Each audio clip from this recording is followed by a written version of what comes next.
Forget the jewels and the feasts. Standing in King James I's presence was standing on a razor's edge. Most people completely miss the terrifying, brutal reality of simply surviving in that Jacobean court. You see, there's one thing I discovered after diving deep into forgotten archives that so many historians miss. It wasn't what I expected, and it goes against all the conventional wisdom about courtiers of the homosexual king. It's something much deeper, something baked into the very structure of their daily existence, and once you see it, you literally can't unsee it. This is the key that unlocks the hidden desperation behind the smiles of the many loves of King James I of England. Hello, everyone. Tonight, we settle into the early 17th century, a time when a king ruled two countries, and whose personal proclivities dictated the lives of the men who sought the king's love. But before we begin, get comfortable, relax completely. Maybe shoot me a like real quick. And if you're not completely settled in, a fast comment telling me where you are located on the planet and the time of night you're getting to bed. Now dim the lights. Maybe turn on a fan for that soft background hum. Close your eyes. Listen gently and let yourself settle into an immersive telling of the past. The early life in Scotland of the man known as King James VI and I was far from stable. Crowned king as an infant after his mother, Mary Queen of Scots, was forced to give up her crown, he grew up without his parents, instead surrounded by a changing array of regents and tutors. This childhood environment was filled with political plots and frightening violence.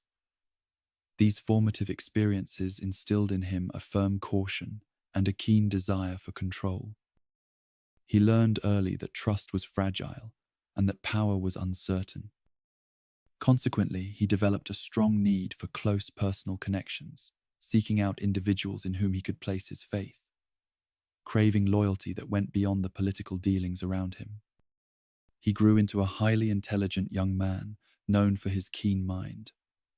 Later, James would write books on kingship, theology, and even witchcraft.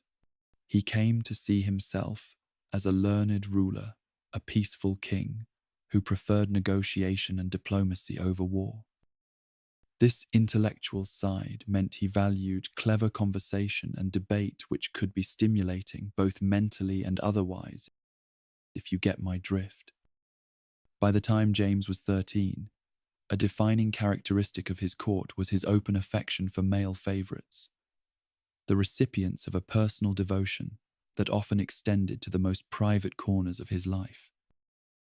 James's first attraction as a boy was to a man named Esme Stuart.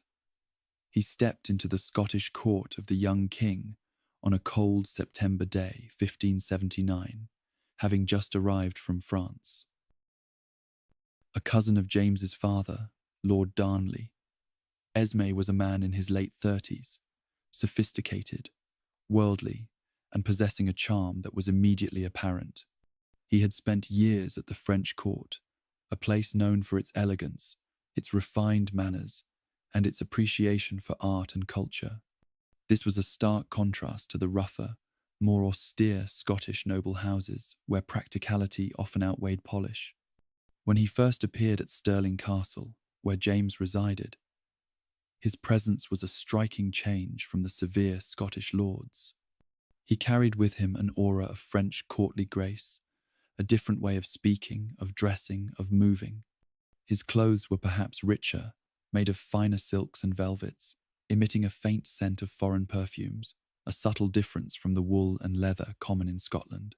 His gestures were more fluid, his conversation lighter, and more engaging than the serious, often humorless discussions James was used to.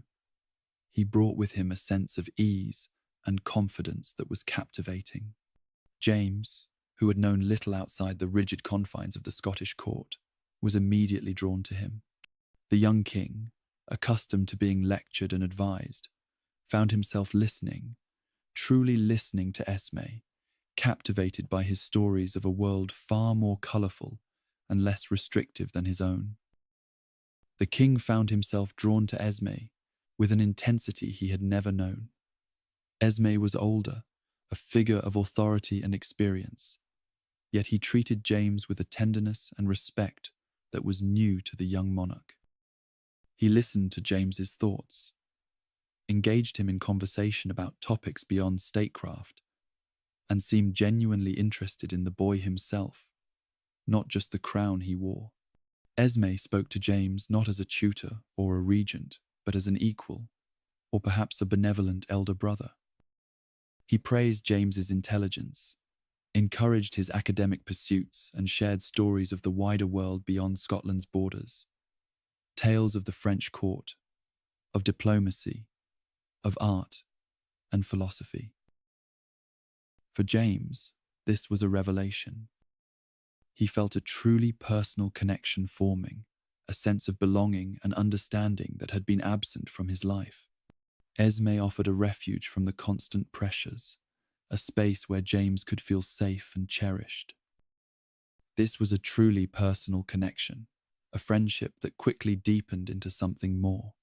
The young king starved for genuine affection, clung to Esme, finding in him the father figure, the older brother, and perhaps even the romantic partner he had never had. The court began to observe James's demeanour changing. A lightness, a newfound joy seemed to enter his expressions whenever Esme was near. He would seek out Esme's company at every opportunity, his eyes following him across the room, a subtle but clear indication of his attachment.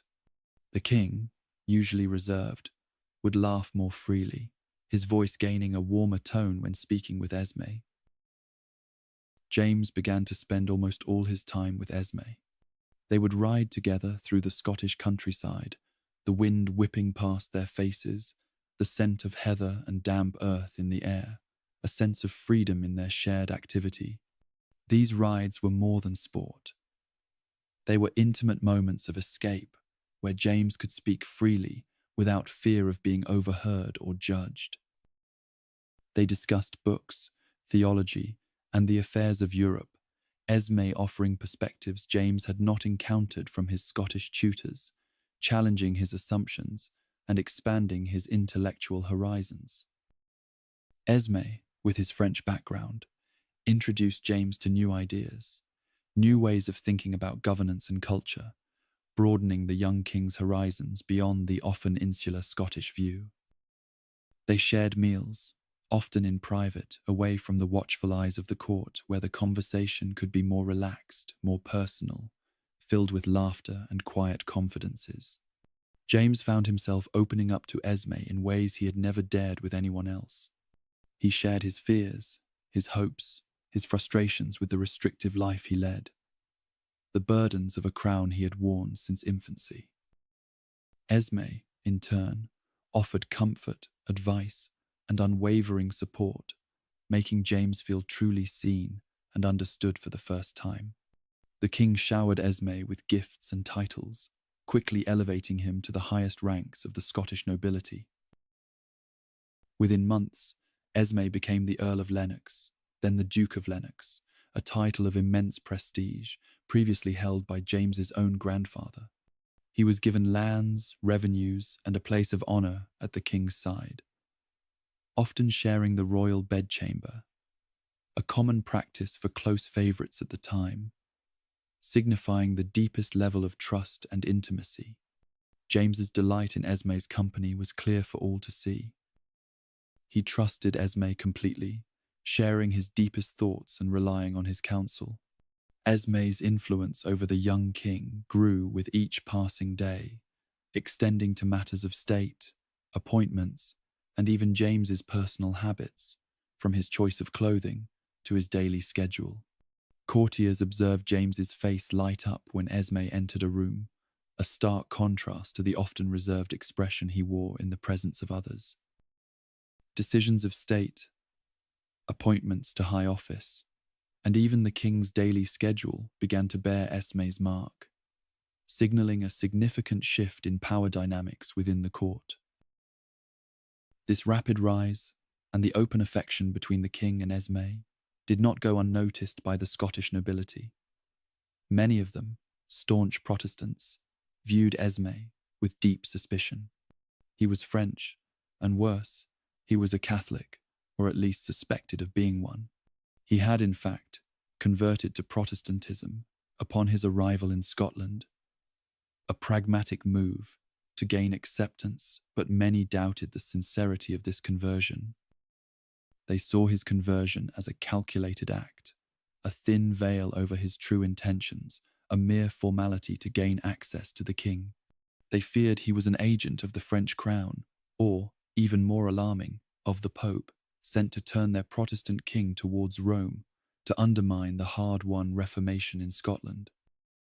The Scottish lords had fought hard, often with bloodshed, to establish the Protestant Kirk, a church independent of Rome and deeply ingrained in Scottish national identity. They had shed blood to remove Mary, Queen of Scots, a Catholic monarch, and they were not about to let a suspected Catholic influence her son. They saw Esme as a direct threat to their religious and political order, a foreign influence that could undermine everything they had worked for, potentially leading Scotland back to Catholicism and French domination. Whispers of a Catholic plot, of Esme corrupting the king, spread through the court and across the country, fueled by powerful preachers who railed against the king's unnatural affections and Esme's perceived popish leanings. Pulpits across Scotland echoed with condemnations of the king's effeminate behaviour and Esme's idolatrous presence, stirring up public sentiment against him. The General Assembly of the Kirk, the powerful governing body of the Scottish Church, formally protested Esme's influence, demanding his removal and even threatening excommunication for those who supported him. Going beyond political manoeuvring, this was a deeply felt religious and nationalistic opposition. The resentment grew into a dangerous anger. The Protestant lords, led by figures like William Ruthven, Earl of Gowrie, and John Erskine, Earl of Mar, could not stand to see their young king so completely under the sway of a man they distrusted. These were men who had themselves played significant roles in the turbulent politics of James's minority, accustomed to wielding power and influence, seeing themselves as the rightful guardians of the king and the kingdom.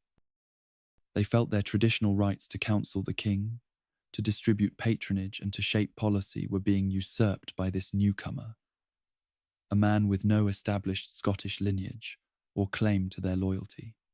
They believed James was being led astray, that his judgment was clouded by his affection for Esme, making him unfit to rule effectively. They saw their own power diminishing, their access to the king blocked by this newcomer who now held the keys to royal favour. The king's open favouritism towards Esme meant that traditional channels of patronage and influence were disrupted, threatening the established order and the financial prospects of many noble families who relied on royal appointments and grants. The tension in the court became almost palpable. A thick, uncomfortable atmosphere of unspoken grievances and simmering plots filled the air. The older, more traditional nobility felt sidelined, their years of service and lineage counting for little against the king's sudden, intense attachment to Esme. They feared for the future of Scotland, for the stability of the Protestant faith, and for their own positions in a court dominated by a foreign favourite. They believed drastic action was needed to rescue the king from Esme's influence and restore the traditional balance of power. The situation came to a head in August 1582, a moment that would forever change James's understanding of power and loyalty, a harsh awakening to the realities of his kingship. While James was on a hunting trip, a common royal pastime that offered a sense of freedom and escape from the confines of court, he was lured to Ruthven Castle, the home of the Earl of Gowrie. The invitation seemed innocent enough, a chance for sport and a brief stay at a nobleman's estate, away from the watchful eyes of Edinburgh. James, perhaps seeking a brief respite with Esme and a few trusted companions, accepted, looking forward to the fresh air and the thrill of the chase. As he entered the castle, a sense of unease began to settle over him. The usual boisterous welcome of a hunting lodge was absent. The halls seemed quieter, the faces of the retainers more grim, their eyes holding a strange, unreadable quality. Once inside, the atmosphere shifted abruptly. James found himself surrounded by armed men, not his usual hunting party but a contingent of Gowry's retainers, their expressions hard and unyielding, their weapons visible. This was clearly a kidnapping, a coup orchestrated by the Protestant lords, later known as the Ruthven Raid. James was held captive, effectively a prisoner in his own kingdom, his movements restricted, his guards ever present. The castle walls, which had seemed a place of hospitality moments before, now felt like a cage. The stone cold and unyielding, echoing with the sounds of his confinement. The sounds of the hunt faded, replaced by the stern, unyielding voices of his captors, who spoke with a chilling formality. He was led to a chamber and informed, in no uncertain terms, that he was no longer free to leave. The lords presented him with a list of demands, a long document outlining their grievances, the foremost among them being the immediate removal of Esme Stuart from court and from Scotland, along with a complete restructuring of the government to their liking, placing power firmly in their hands. James was heartbroken and furious.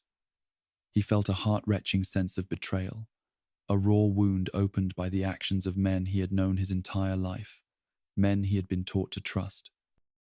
The men who had been his guardians, his supposed protectors, had turned against him, using force to separate him from the one person who had offered him genuine warmth and understanding. The air in the castle felt heavy with his helplessness, thick with the scent of damp stone and the tension of his confinement. He was a king, yet he could not command his own freedom, nor could he protect the man he cared for so deeply. He paced his chamber, his mind racing, trying to find a way out, but his guards were unyielding. The days of his captivity were filled with arguments, with the lords lecturing him on his duties as a Protestant monarch, and the dangers of Esme's influence. They spoke of the threat to the Kirk, of Esme's alleged popish designs, and of the need to purify the king's court, to save him from what they called corrupting influences. They pointed to Esme's French origins, his Catholic upbringing, and the vast wealth and power James had bestowed upon him as undeniable evidence of his corrupting influence, portraying Esme as a foreign agent rather than a beloved companion. James pleaded, he argued. He even wept, his frustration boiling over, his voice hoarse from shouting. But it was no use. The lords were resolute, their faces set, their purpose clear.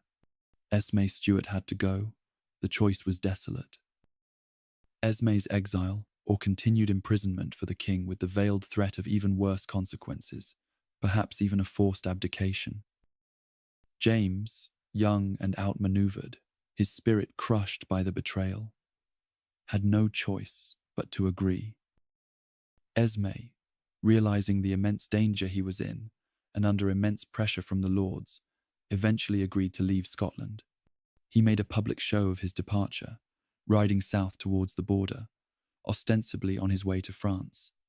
Rather than a quiet, dignified exit, this was a forced march, a public humiliation, a clear message from the powerful Protestant faction that their will would prevail, even over the king's deepest affections. Esme was stripped of many of his titles and forced to relinquish the vast majority of the lands and wealth James had given him, leaving him with little more than his personal belongings.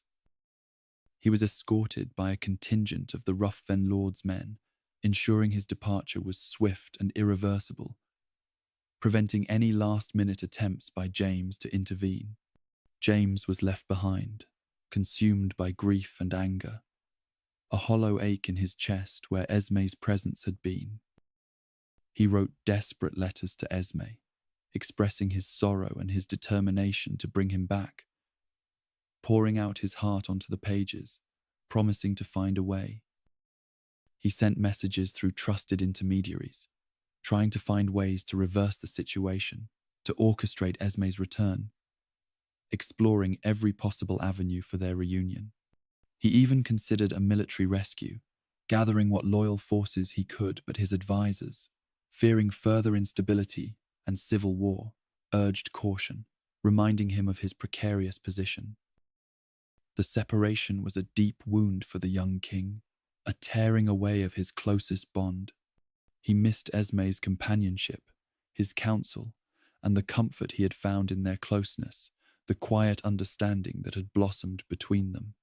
The royal chambers, once filled with shared laughter and quiet conversation, now felt empty and cold, echoing with his unspoken loneliness and the bitter taste of forced solitude. He felt the sting of his own powerlessness, a feeling he vowed never to experience again, a determination that would shape his future reign. Esme Stuart, once the most powerful man in Scotland next to the king, found himself an exile in France. He tried to maintain contact with James, sending letters and messengers, hoping for a chance to return, to restore his position. Clinging to the hope of a reunion, he wrote of his unwavering loyalty, his desire to serve his king again, his longing for the Scottish court, but the political realities in Scotland were against him. The Protestant lords held firm, their grip on power tightened by the success of the Ruthven raid, and James, though he longed for Esme's return, was not yet strong enough to defy them openly. Every attempt to bring Esme back was met with fierce resistance from the Kirk and the nobility, who saw his continued absence as a victory for their cause. Esme's health began to fail, perhaps from the stress of his exile, the loss of his position, the constant worry, or perhaps from illness, or a combination of both. He wasted away, a shadow of the vibrant, charming man who had captivated the young king, his spirit broken by the forced separation and the dashed hopes of return. He died in Paris in May 1583, less than a year after his forced departure from Scotland, far from the king he adored.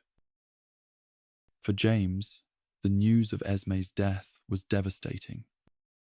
It confirmed the finality of their separation and underscored the powerlessness he had felt during the Ruthven raid, a cruel reminder of how easily his happiness could be taken from him.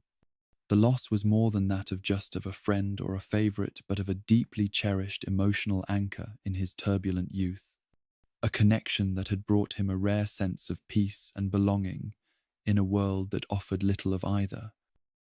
The grief was inconsolable, a personal sorrow intensified by the public humiliation of the entire affair, a wound that would never fully heal.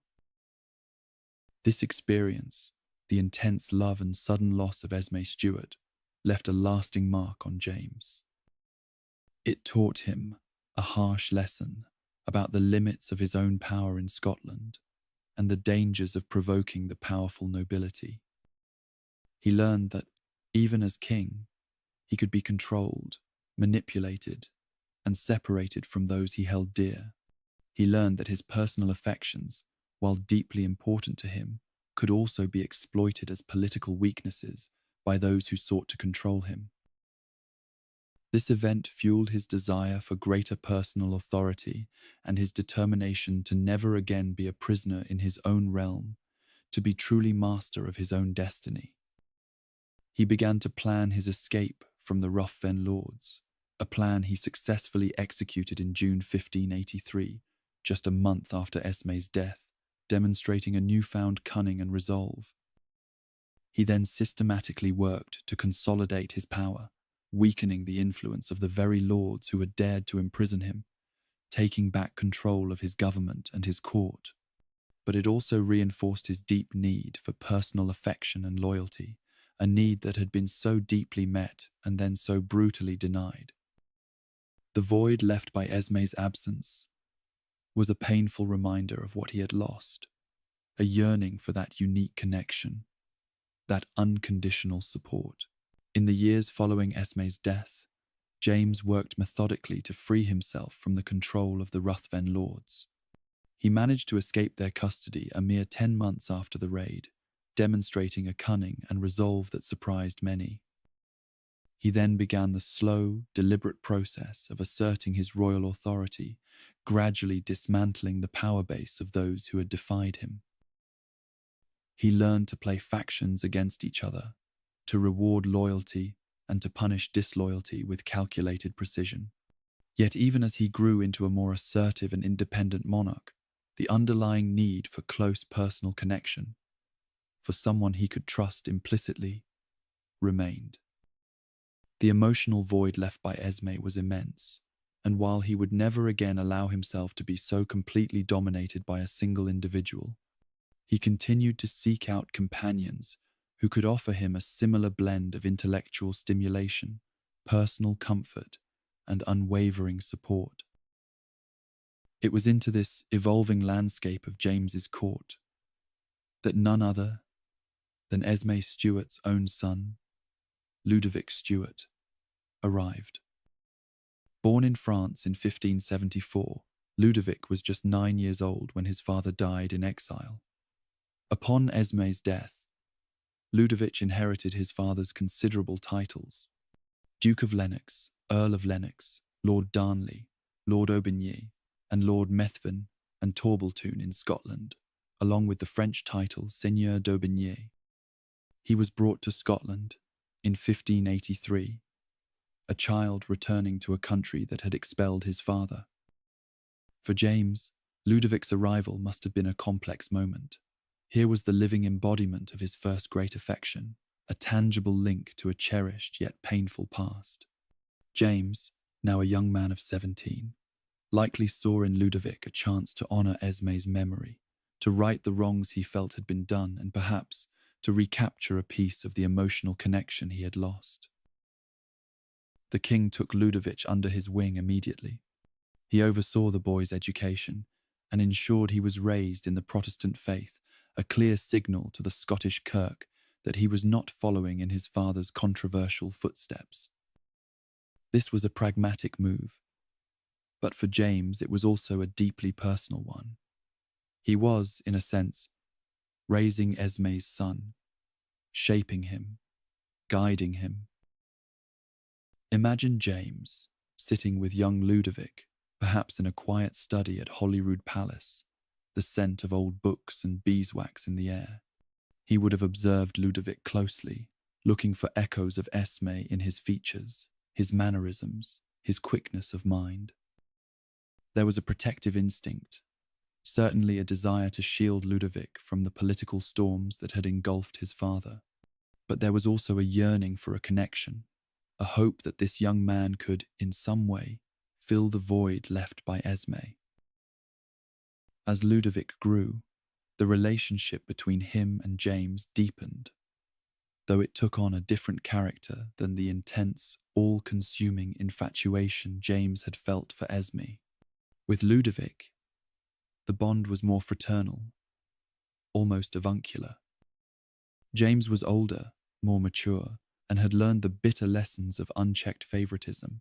He sought in Ludovic not a passionate lover, but a trusted confidant and a loyal supporter, someone whose presence brought comfort and stability rather than the volatile excitement and anxiety that Esme's presence had sometimes brought. Ludovic, for his part, seemed to understand the delicate balance required. He was charming and personable, but also discreet and reliable.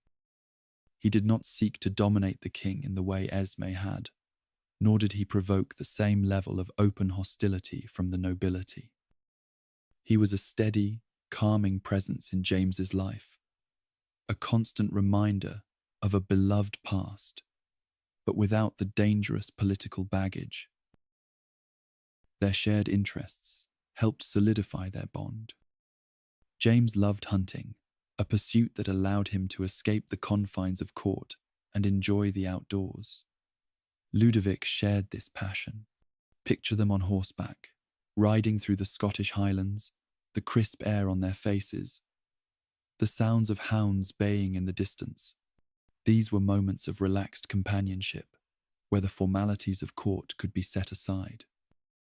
They would also have engaged in intellectual discussions, for James valued wit and learning in his companions. While Ludovic may not have possessed the same intellectual depth as James, he was intelligent enough to follow the king's often complex arguments and offer thoughtful responses. These quiet moments, away from the clamour of political life, were essential for James, providing a much-needed emotional anchor. Ludovic became a reliable fixture at James's side, a constant presence in the king's inner circle, a man who could be counted on for quiet support and unwavering loyalty. Ludovic Stuart quickly became a key figure in the Scottish nobility in spite of his inherited titles. Rather, it was because of his close relationship with the king. James bestowed upon him significant offices, demonstrating his immense trust. Ludovic was appointed Lord High Admiral of Scotland, an important role in a maritime nation.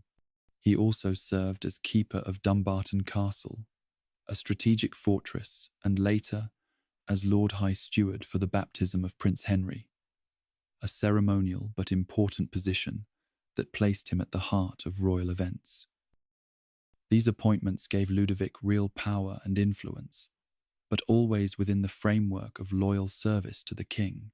He was seen as the king's man, as well as a bridge between the king and the sometimes fractious Scottish nobility. One of Ludovic's most important roles was that of a moderating influence.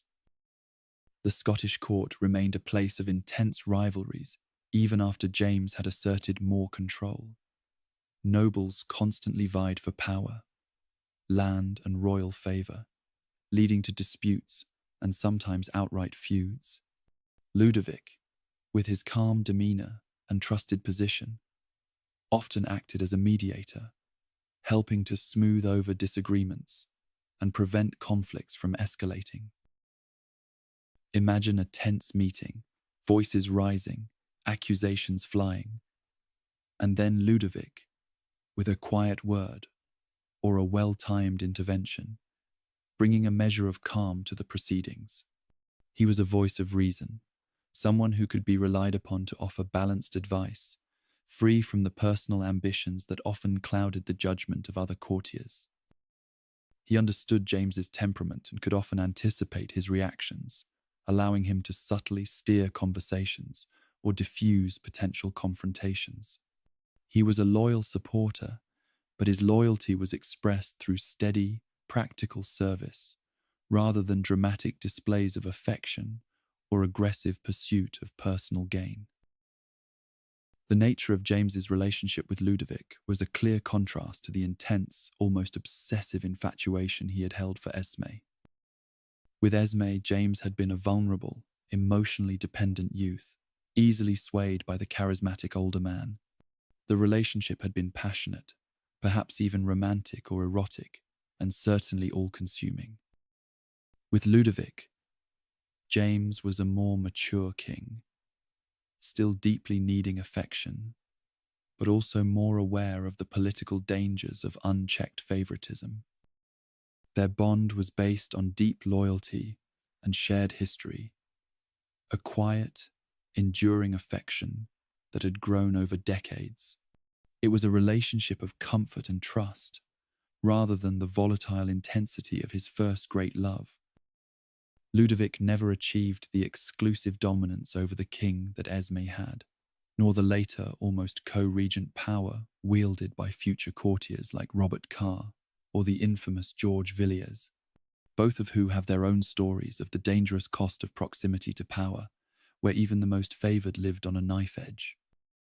But don't worry, you'll hear more about them later if you're still awake. And if you do drift off before then, you can always come back tomorrow night to resume the terrifying tales of the brutal reality of the lovers of King James I of England. Ludovic was a pillar of stability, a constant presence, but he understood his place within the larger framework of the court. He was a trusted friend, a reliable advisor, but not the singular focus of James's emotional or political world. When James finally ascended to the English throne in 1603, after the death of Queen Elizabeth I, Ludovic Stuart was among the very first to accompany him south. This was a powerful statement of their enduring bond. As James made his way from Edinburgh to London, a grand procession that stretched for weeks, Ludovic was at his side, a familiar face amidst the new English courtiers who flocked to greet their new king. The move to England brought new challenges and new opportunities for James. The English court was larger, wealthier, and more sophisticated than the Scottish one. It also presented a new set of political players, eager to gain the king's favour. Ludovic continued to hold high office, serving as a gentleman of the bedchamber, a position that gave him intimate access to the king. He was also appointed Lord Steward of the household, a significant administrative role that placed him in charge of the royal domestic arrangements. In England, Ludovic continued to be a moderating influence. The English court, like the Scottish one, was rife with factionalism and competition. As new favourites emerged, those who willingly took to the king's bed, Ludovic remained a steady, calm presence. He did not engage in the same fierce rivalries as others, choosing instead to maintain his quiet loyalty and offer counsel when asked. He was a voice of experience, a reminder of James's Scottish past, and a clear example of enduring fidelity. While others rose and fell, Ludovic remained a constant, his position secure not through aggressive ambition, but through decades of quiet service and unwavering devotion to the king. He was a man of integrity, respected by many, even those who disliked the king's other favourites. His presence offered James a sense of continuity and comfort, a link to his earlier, formative years. The relationship endured stably until Ludovic's death in 1624. He was one of the few figures from James's early Scottish court who remained consistently close to the king throughout his entire reign in both Scotland and England. His loyalty never wavered, even as other favourites appeared, dominated, and sometimes fell from grace. Ludovic's death, just a year before James's own passing, must have been a deeply felt loss for the king. It marked the end of an era, the loss of one of his oldest and most trusted companions, a man who had been a constant in a life often marked by change and uncertainty. The bond with Ludovic was a quiet anchor for James, providing emotional stability and a sense of continuity. It showed that while James could be intensely infatuated, he also valued and maintained deep, long-lasting relationships built on trust and shared experience. Ludovic Stuart's steady presence highlights a different facet of James's emotional needs, a desire for enduring, reliable companionship that could weather the storms of court politics and the king's own shifting affections. His life at court, serving James from boyhood to old age, stands as a quiet counterpoint to the more dramatic, volatile stories of other favourites, a clear example of a different kind of royal bond. As it was, Ludovic Stuart's steady, quiet presence offered King James a deep and enduring friendship, a kind of companionship, a link to a cherished past without the sharp edges of political danger. The king's court, however, was a place of constant change, a stage where new faces arrived, eager to capture the monarch's eye. And so, in the late 1590s, while still in Scotland, another young man stepped into the spotlight, drawing the 33-year-old king's gaze with an intensity that promised both great reward and immense risk. This was Alexander Ruthven, Master of Ruthven, younger son of the powerful William Ruthven, 1st Earl of Gowrie, and brother to John, the 3rd Earl. Alexander was first noticed in the Scottish court around 1599.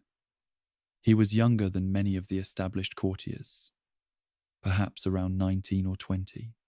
His youth stood out, but it was his bearing that truly caught attention.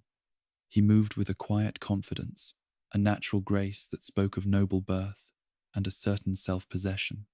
He was handsome, undeniably so, with features that conveyed intelligence and a lean, athletic build. Observers noted him from across a crowded hall, perhaps during a royal audience or a casual gathering. The atmosphere was typical of the court, a mix of various scents and sounds. But Alexander seemed to possess an air of freshness that set him apart. He entered James's inner circle with remarkable speed. It was not a slow, gradual climb like some. One day he was simply there. Then he was closer. Then he was always there. He was seen at the king's elbow during discussions, his head inclined, listening intently. The king's gaze lingered on him, showing a particular warmth in James's often shifty eyes. There were whispers, of course. The court thrived on whispers, on the subtle currents of favour and disfavour. Hushed comments were heard about Alexander's appearance, about the king's obvious delight in his company.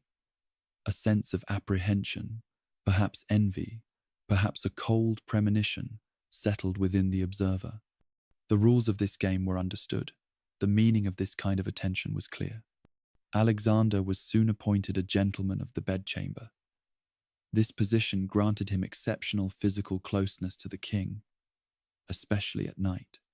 It was a role of immense privilege, yet also one of constant, suffocating proximity. One could imagine the king's private quarters, the heavy velvet curtains drawn, the flickering candlelight casting shadows on the walls. The air there was distinct, perhaps with the scent of the king's own body, a mix of musk and the faint aroma of unwashed linen. Contemporary accounts, those hushed chronicles passed between courtiers, explicitly noted that Alexander often shared the king's bed. This was heard, and knowing glances were exchanged. Bed sharing among men for warmth or convenience was not unheard of in this era, especially on journeys or in cramped lodgings. But its specific mention concerning Alexander Ruthven suggested it was seen as something more, a sign of noteworthy intimacy, a closeness that went beyond simple practicality. The scene could be pictured. The vast royal bed, perhaps cool and spacious, now shared. The king, restless and prone to fits of temper, even in sleep, breathing beside Alexander. The lack of true privacy, even in the most private of spaces. Alexander was described as handsome, and he quickly became a special favourite and daily companion of James. This played out every day. He was always at the king's side, whether in council, on a hunt, or during a quiet evening of reading. He was the one who fetched the king's books, who poured his wine, who listened to his rambling philosophical thoughts. He laughed at the king's jokes, offered quiet agreement, and seemed to anticipate James's needs before they were even spoken. He carried himself with a certain composure, a quiet dignity that prevented him from appearing overtly arrogant, even with such immense favour. He seemed to navigate the treacherous waters of court with a calm that was both admirable and unsettling.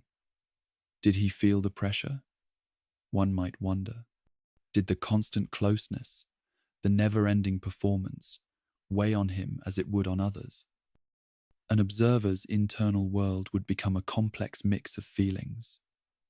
There was the undeniable pull of ambition, to be so close to the king, to hold such sway, to have access to such power. It was a powerful draw. But then there was the fear, a chilling sensation. Courtiers had seen how quickly favourites could fall. They had heard the stories of those who displeased the king, those who were cast aside. The higher one climbed, the further one had to fall. It was understood that such closeness came with immense risk. It meant one's life was no longer truly one's own. It meant one was utterly dependent on the king's fickle affections, on his unpredictable moods.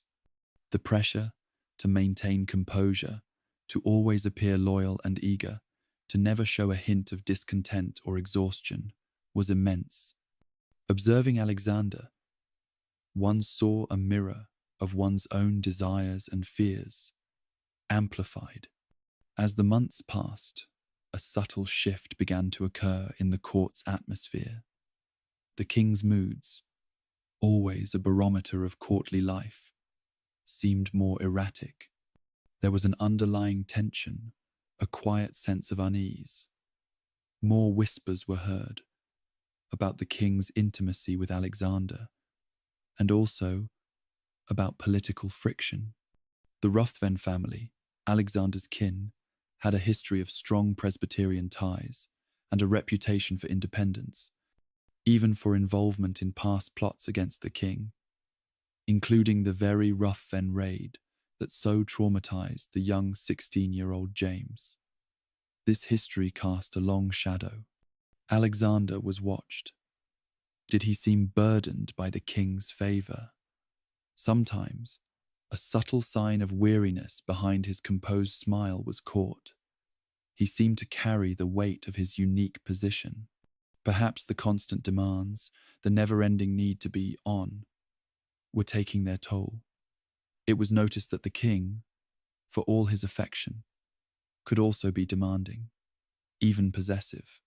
He craved constant attention, constant validation. Alexander was his daily companion, and that meant there was little time for anything else, little room for his own desires or thoughts. He was a gilded cage indeed. A sense of unease started to settle over the court. The atmosphere felt tense. Rumors of disputes, of disagreements between the king and the Ruthvens, were heard. The king, always prone to paranoia, seemed more suspicious than usual. He saw plots everywhere, real or imagined. The tension was felt in the way people held themselves, the way conversations suddenly stopped when the king approached. Something was amiss. It was difficult to pinpoint. Then came the 5th day of August, in the year 1600. It began like any other day, filled with the usual duties and anxieties. Courtiers might be preparing for a journey, perhaps to Perth, where the king was due to visit Gowrie House, the home of Alexander's brother John, the Earl of Gowrie. The king was in a reasonably good mood, perhaps anticipating a hunt or a change of scenery. A slight lift in spirits was felt at the prospect of leaving the confines of the palace, even for a short time. The journey to Perth was uneventful. The king's retinue was large, a moving spectacle of horses, carriages, and armed guards. Upon arrival at Gowrie House, the atmosphere seemed normal enough. The house itself was a grand, imposing structure, solid stone and ancient timber. The usual preparations for a royal visit were noticed, servants scurrying, food being prepared, the general bustle of a great household welcoming its monarch. The king was lured away from his retinue by Alexander, who claimed he had captured a mysterious man with a pot of foreign gold hidden in a turret. James, ever curious and perhaps a bit greedy, agreed to investigate privately. They were watched as they went, the king and Alexander disappearing into a secluded part of the house. A small knot of unease formed. It was unusual for the king to separate himself so completely from his guards, to go off with just one man.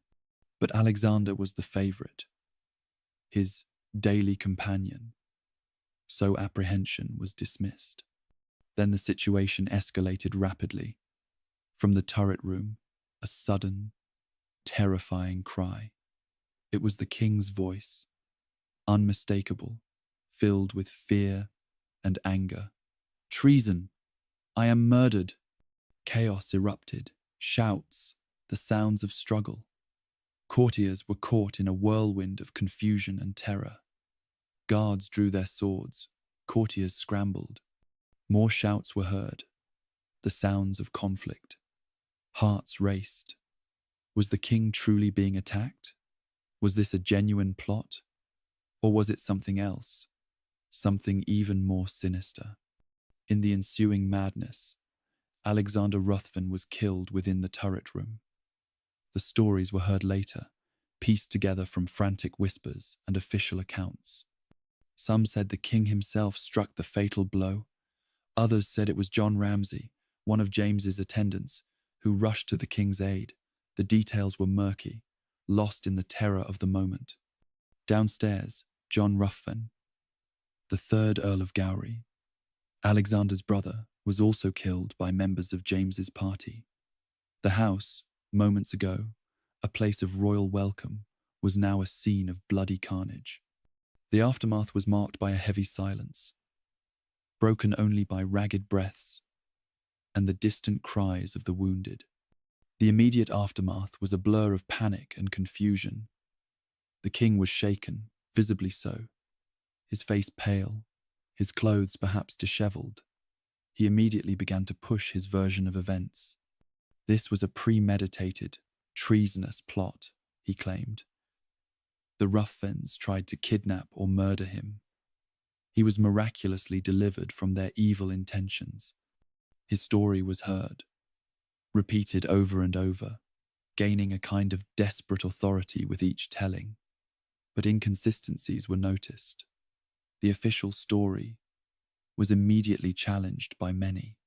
The Ruthven's allies, some foreign observers, even some of the king's own men, found key elements inconsistent or lacking proof. Why would the Ruthvens, seemingly in a position of favour, attempt such a clumsy plot?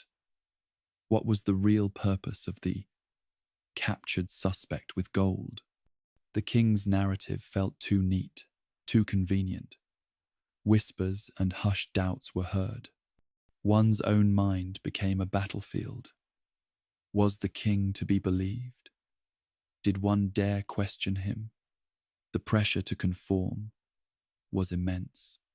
Courtiers were expected to repeat the official story, to express outrage at the Ruthven's alleged treachery.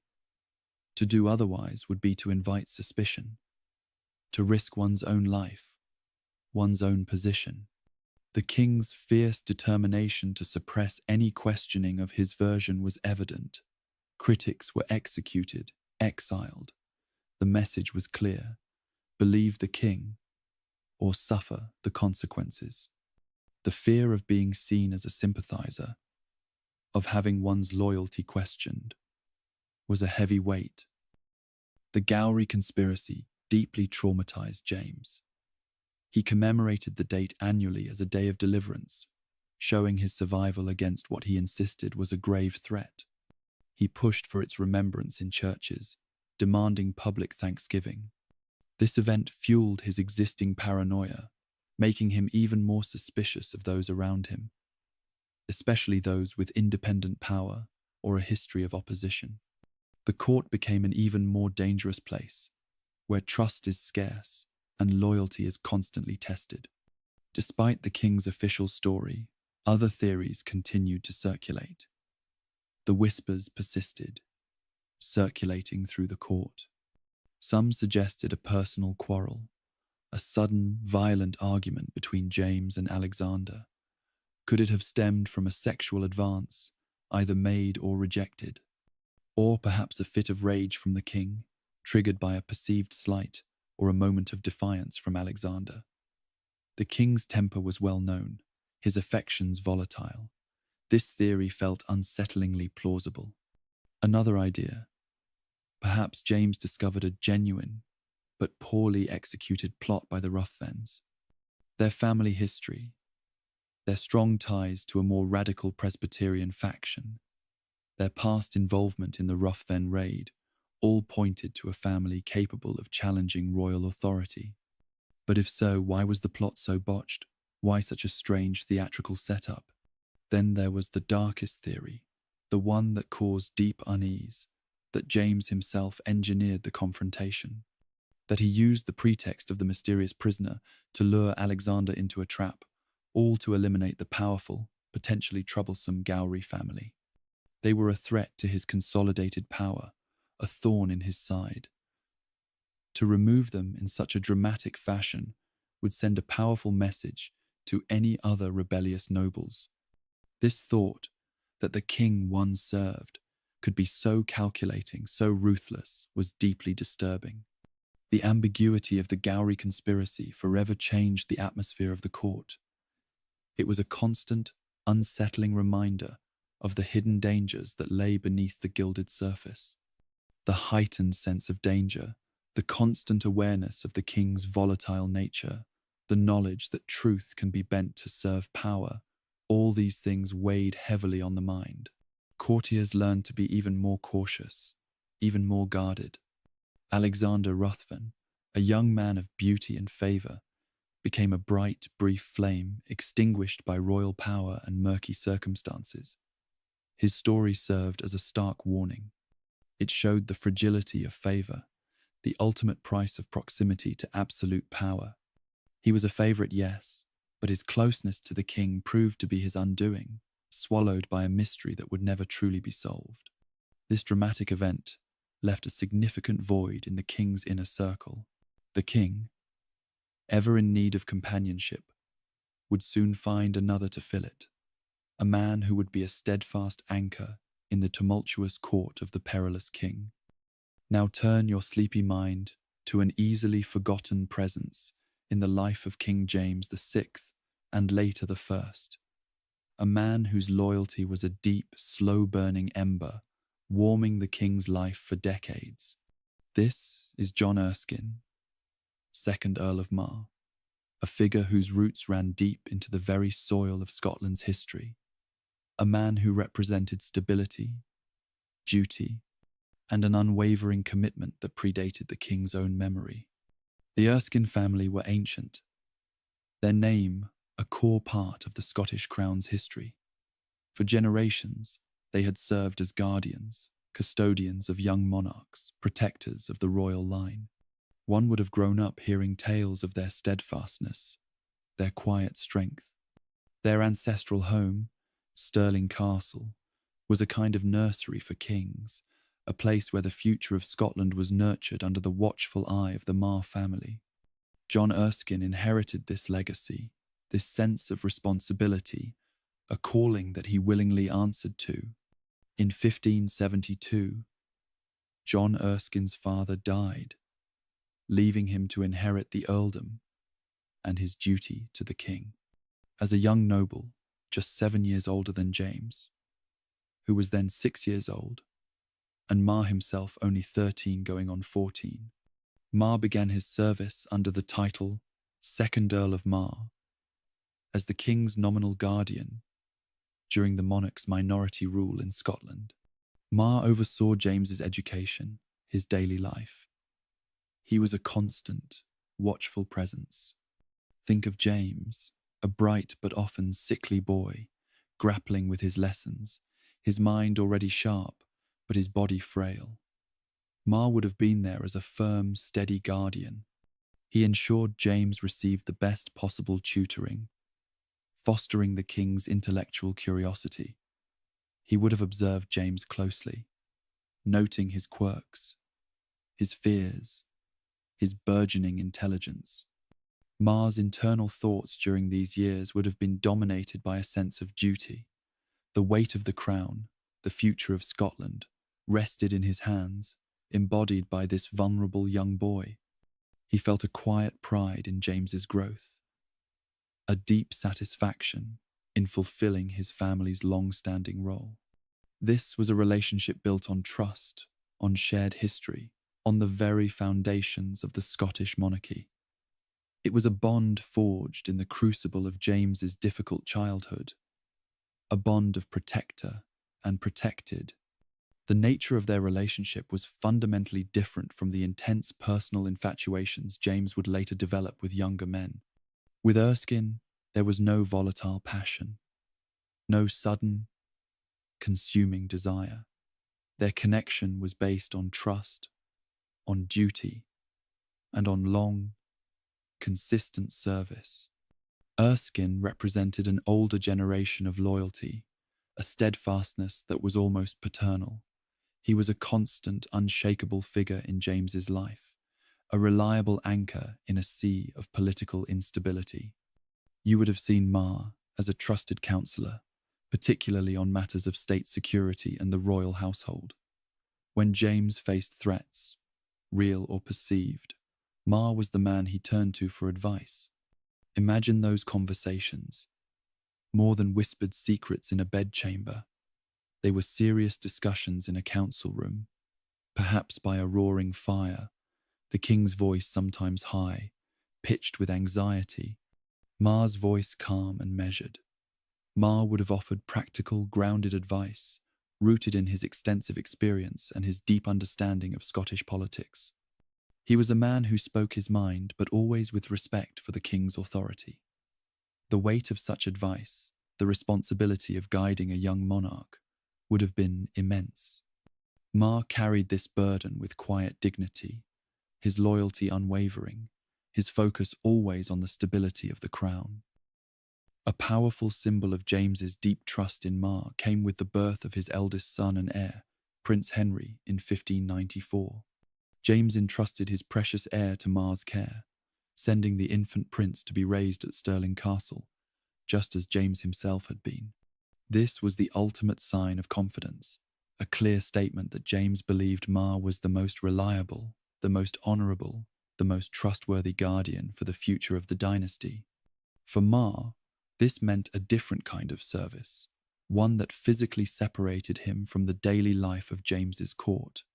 While the king was travelling between palaces, engaging with new favourites, and navigating the shifting sands of courtly intrigue, Mar remained at Stirling, a steady, unmoving presence. He was raising the next King of Scotland, a duty that consumed his days.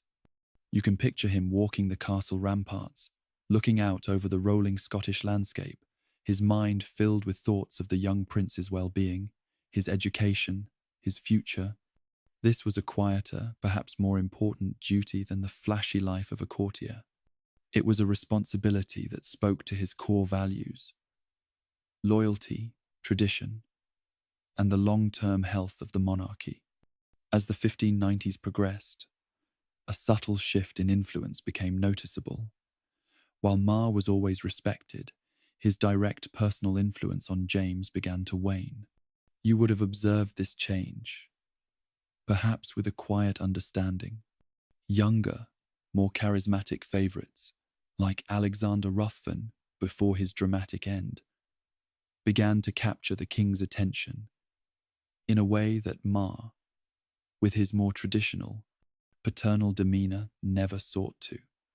James was asserting his own authority more forcefully now, moving beyond the need for a constant guardian. Mar's role became more formal, less intimate. He was still a key advisor, still a powerful figure, but he was not a bedchamber favourite in the later sense. He didn't engage in the same kind of intense, personal competition for the king's exclusive affection. His power base was different. It was more traditional and familial, rooted in his ancient lineage and his lands, rather than dependent solely on the king's personal whim. Mar was associated with a more conservative, pro-episcopal faction within the Scottish Church, sometimes at odds with the more radical Presbyterian nobles. This political stance further defined his position. He was a man of principle, unwavering in his beliefs, even when they clashed with the desires of powerful court factions. His influence was built on a foundation of long-standing service and a reputation for integrity, not on the fleeting allure of youthful charm or the dangerous games of courtly ambition. He was a man of substance, not simply a creature of royal favour. Then came the momentous year of 1603. Queen Elizabeth I of England died, and James, her closest heir, ascended to the English throne. This was the moment James had long awaited, the culmination of his ambitions. As he made his grand journey south from Edinburgh to London, a procession that stretched for weeks, a spectacle of royal power and newfound wealth, John Erskine, Earl of Mar, was among the very first to accompany him. This was a powerful statement. It showed that even as James embraced his new, grander destiny, he still valued the old loyalties, the steady presences from his Scottish past. In England, Mar continued to serve on the Privy Council, the king's most important advisory body. He was still a significant figure, his voice carrying weight in matters of state. However, he never regained the central, intimate position he held during James's youth. The English court was a different beast altogether, larger, more opulent, filled with new faces eager to gain the king's ear. Mar, with his Scottish ways and his quiet dignity, remained a respected figure, but he was no longer the primary confidant. The king's affections, now free from the constraints of Scottish politics, would soon turn to new, younger favourites who would dominate his personal world. You can imagine Mar observing the new court, the dazzling masks, the lavish banquets, the fierce competition for favour. He would have seen the patterns repeating, the same ambitions, the same dangers, but on a grander, more extravagant scale. He was sure to have watched the rise of figures like Robert Carr coming up next, with a quiet, knowing weariness. He had seen it all before, in different forms. His own loyalty, however, remained unwavering. He continued to serve the king with the same dedication he had shown since James's infancy. He was a living reminder of James's Scottish roots, a link to a simpler, perhaps more honest, time. The relationship between James and Mar endured until Mar's death in 1634. Like Ludovic Stuart, who had died 10 years prior, he was one of the few figures from James's early Scottish court who remained consistently close to the king throughout his entire reign in both Scotland and England. His loyalty never wavered, even as other favourites appeared, dominated, and sometimes fell from grace in spectacular fashion. Mar's life showed not fleeting passion, but deep-seated duty and enduring trust. His presence provided a quiet anchor for James, offering emotional stability and a sense of continuity in a life often marked by dramatic shifts and personal betrayals. It showed that while James could be intensely infatuated with his younger favourites, he also valued and maintained deep, long-lasting relationships built on trust, shared history, and a quiet, unshakable loyalty. We shift now to English court, a hotbed of lust and love inextricably linked with the very apex of political control. It is the first decade of the 1600s, and the halls of Whitehall Palace stretch endlessly, adorned with gilded carvings and elaborate frescoes that depict classical scenes. The air, though still carrying the familiar sense of wood smoke from countless hearths and the lingering odour of unwashed bodies, is also often perfumed with exotic spices, the cloying sweetness of civet, and the richer, heavier odours of grand feasts, roasted meats, sweet wines, and baked confections. The sounds are loud, a constant hum of activity, the rustle of expensive silks as courtiers move, the clatter of servants carrying platters, the booming laughter of the king, and the sharper, more cutting whispers of English courtiers, eager to gain advantage, to climb the slippery pole of favour. This is a court ripe for a new favourite, a new star to rise in the king's firmament, a new focus for all the ambition and envy that swirls beneath the surface. Into this grand, competitive setting steps Robert Carr. He is a young Scotsman, perhaps in his early 20s, not from the highest levels of nobility, certainly not with the ancient lineage of a March. His family is respectable, but not powerful enough to command attention on their own in this new, grand sphere.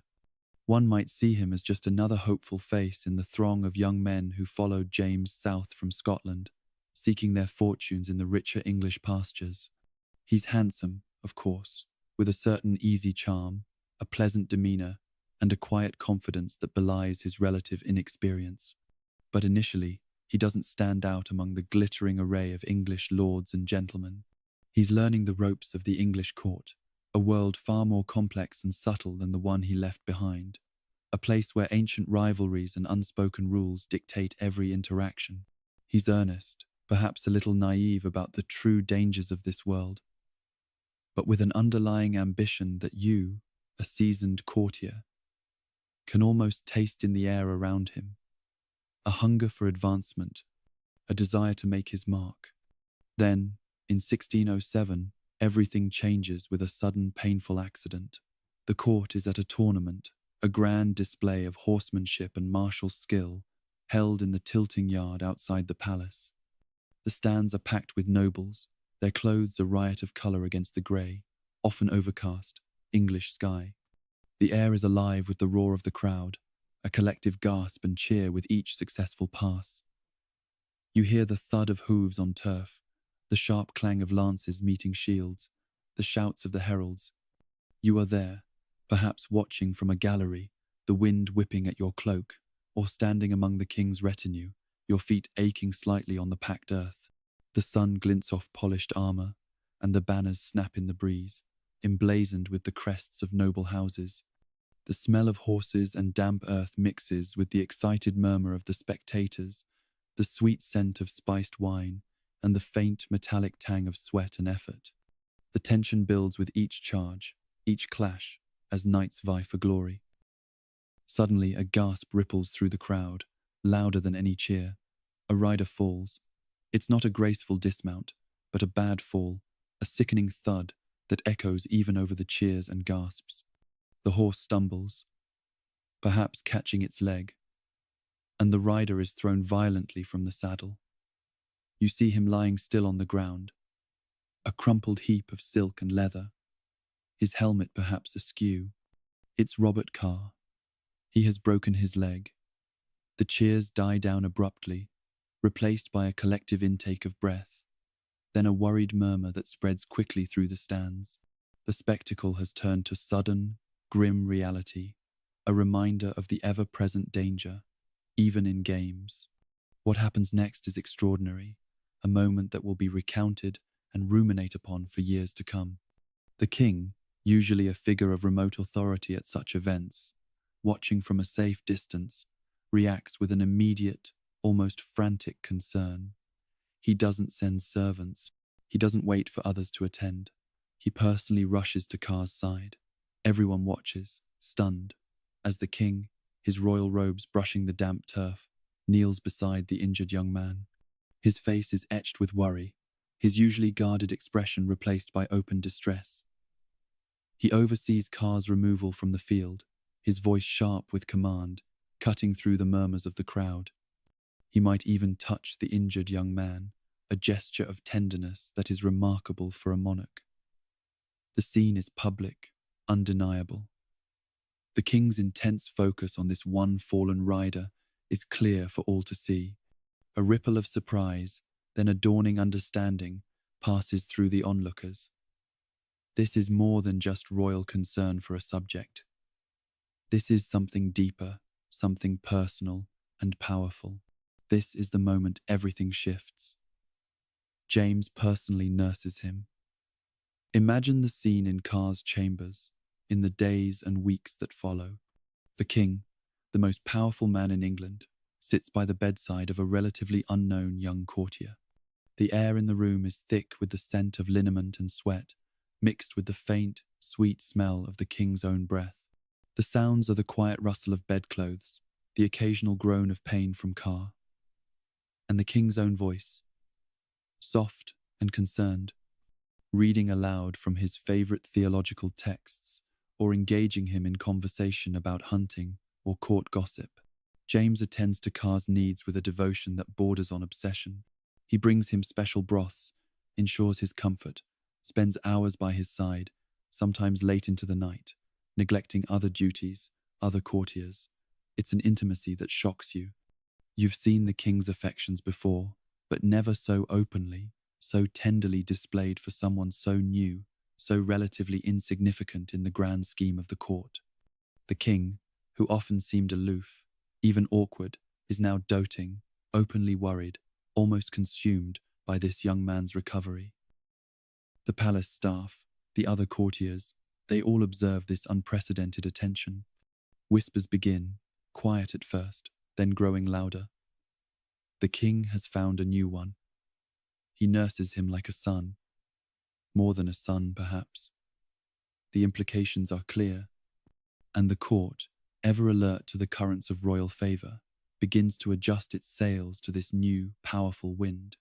The established courtiers, many of whom had served James's predecessor Elizabeth I for decades, watch with a mixture of disbelief and simmering anger, seeing their own long years of service and established connections count for little against the king's sudden, intense affection for this young Scotsman.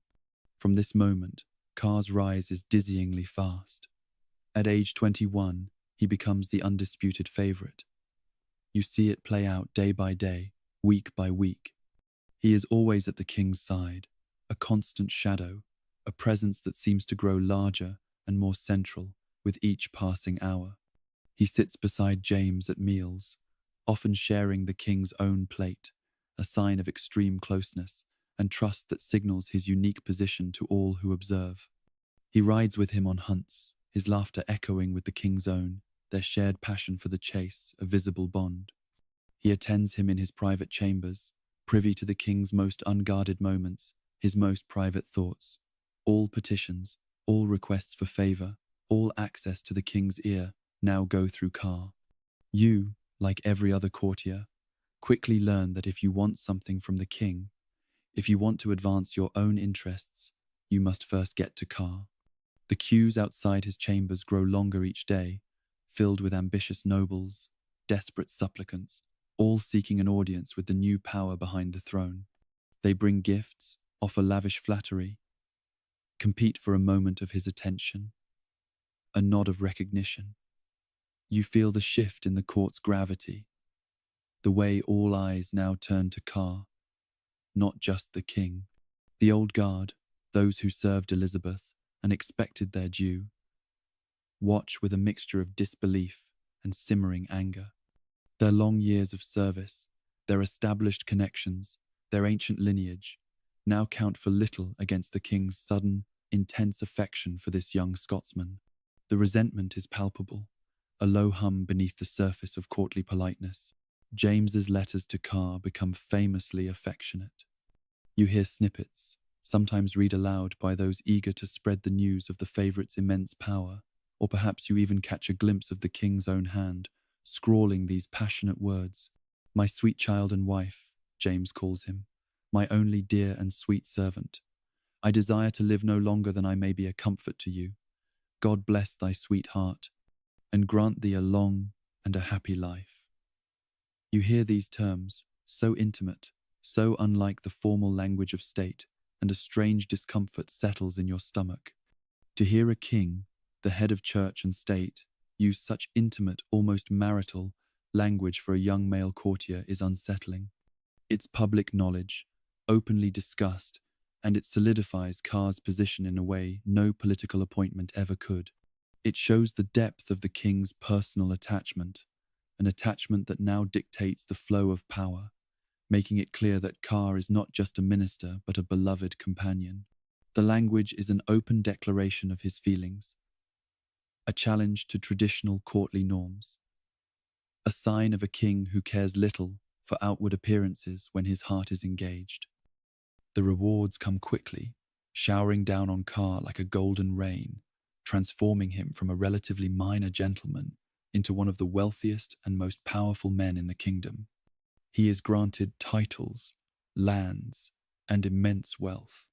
You watch as he sheds his earlier, simpler clothes for silks and velvets richer than your own, embroidered with gold thread, adorned with pearls and precious stones. Jewels gleam on his fingers, around his neck, catching the candlelight, reflecting his newfound status.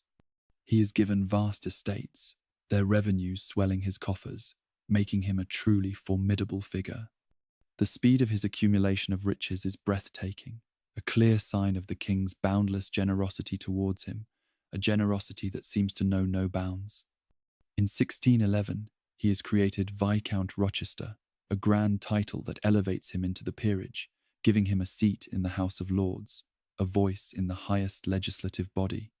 2 years later, in 1613, he becomes the Earl of Somerset, a position of even greater prestige and power, placing him among the most senior nobles of the realm. He is made Lord Chamberlain, a role that gives him control over the entire royal household, over access to the king, over patronage, going beyond a personal favourite. He now is a key political figure, a gatekeeper to the king's ear, a man whose word can make or break fortunes, including your own. He holds the keys to the king's chambers, decides who sees him, who gets heard, who receives royal favour. His power is absolute, seemingly unchallengeable. You feel the impact of his power directly in the subtle shifts of your own daily life at court. If you need a favour, a promotion, a grant, you must approach him, flatter him, perhaps even offer him gifts, a piece of valuable land, a rare jewel, a sum of gold. The feeling of being bypassed, of having your own long service and loyalty count for little if you are not in Car's favour, is a bitter pill to swallow. You see the resentment simmering beneath the surface of courtly politeness, the quiet anger of those who feel their rightful place has been taken by this young, rapidly risen Scotsman. They whisper about his lack of experience, his humble origins, his sudden ascent, his perceived arrogance. They complain about his Scottish connections, his perceived influence over the king's policies. But you dare not show it. You smile, you bow, you wait your turn just like everyone else. The air in the antechambers outside Car's rooms is thick with suppressed frustration, with forced smiles and thinly veiled desperation, a constant reminder of who holds the true power. Then comes the marriage. In 1613, Robert Carr, Earl of Somerset, marries Frances Howard. This formal union is a resounding scandal, a public spectacle that captivates and divides the court, and indeed, the entire kingdom. Frances Howard is no ordinary woman. She is ambitious, beautiful, and already married to the Earl of Essex, a powerful and popular nobleman. Her existing marriage stands directly in the way of her union with Carr, and so a divorce is sought. This is where the true storm begins, a tempest of public outrage and moral condemnation. The divorce proceedings are a public circus, played out in the ecclesiastical courts, but with every detail leaked and discussed in the streets and taverns. Accusations fly, scandalous and salacious. Whispers about witchcraft, about impotence, about manipulation fill the air. Frances claims her husband, Essex, is impotent, unable to consummate their marriage, a claim that brings immense public shame to the powerful Essex family. To prove this, she even undergoes a physical examination by a panel of matrons, the humiliating details of which are widely discussed, adding to the sordid nature of the affair. The court is fascinated, everyone taking sides, gossiping in hushed tones behind their hands, eager for the latest twist in the drama. You hear the details, passed from mouth to mouth, each retelling adding a new layer of sensationalism, a new shade of impropriety. The king actively supports the divorce, pushing for it with all his royal authority, overriding objections from bishops and legal scholars. He wants Carr to have Frances. His involvement is a clear sign of Carr's immense power, a demonstration that the king will bend the rules, even defy public opinion, for his favourite's desire. It seems there is no limit to what James will do to ensure Carr's happiness, even if it means tearing apart a noble marriage and risking his own reputation. The wedding itself is lavish, beyond anything you have ever seen, a display of wealth and power, designed to overshadow the controversy. James hosts it, sparing no expense. The clothes are dazzling, a shimmering display of silks, satins, jewels, and embroidery so fine it seems to breathe. The air in the banqueting hall is heavy with the scent of roasted meats, sweet pastries, exotic fruits, and expensive wines flowing freely. Musicians play, their melodies filling the air, and masked dancers perform elaborate routines, their faces hidden behind ornate masks, adding to the sense of theatricality and perhaps a hint of hidden secrets. It is a spectacle of wealth and power, a celebration of the king's favorite, a bold declaration of his supremacy, a defiant gesture to all who dared to criticize. The king himself is radiant, seemingly oblivious to the undercurrents of discontent, basking in the glow of his favorite's happiness.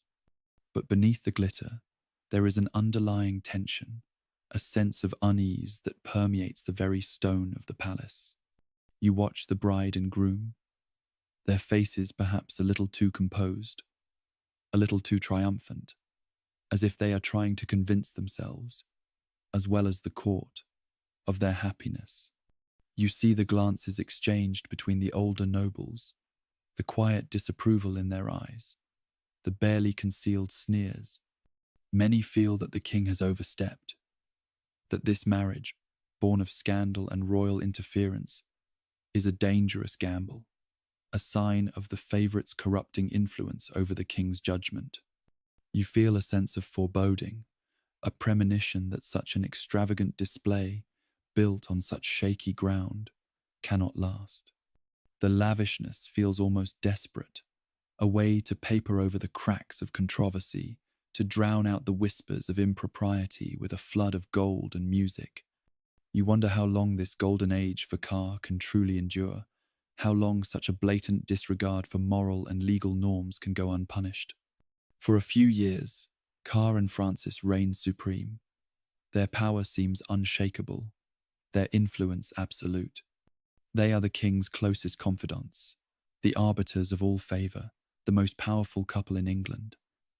Life at court revolves around them, their whims and desires shaping the daily routine. But then, as often happens in this volatile world, where fortunes can turn on a single breath, the cracks begin to show. The whispers, which had quieted to a murmur, begin to grow louder, more insistent, like a rising tide. The name on everyone's lips, spoken in hushed, fearful tones, is Sir Thomas Overbury. Sir Thomas Overbury was Carr's former advisor, a close confidant, a man who had guided Carr through the early days of his rise, almost like a shadow. He was smart, ambitious himself, and had been a constant presence at Carr's side, a key part of his success. He was known for his sharp wit and his keen political mind, his ability to advise Carr on navigating the complexities of court. But Overbury had strongly opposed the marriage to Frances Howard. Why? Perhaps he saw the danger in it, the scandal it would bring to Carr, the way it would alienate powerful factions at court and undermine Carr's political standing. Perhaps he was morally offended by the blatant disregard for legal and religious norms in the divorce. Or perhaps he was simply jealous, seeing his own influence over Carr wane as Francis gained ascendancy, fearing he would be replaced.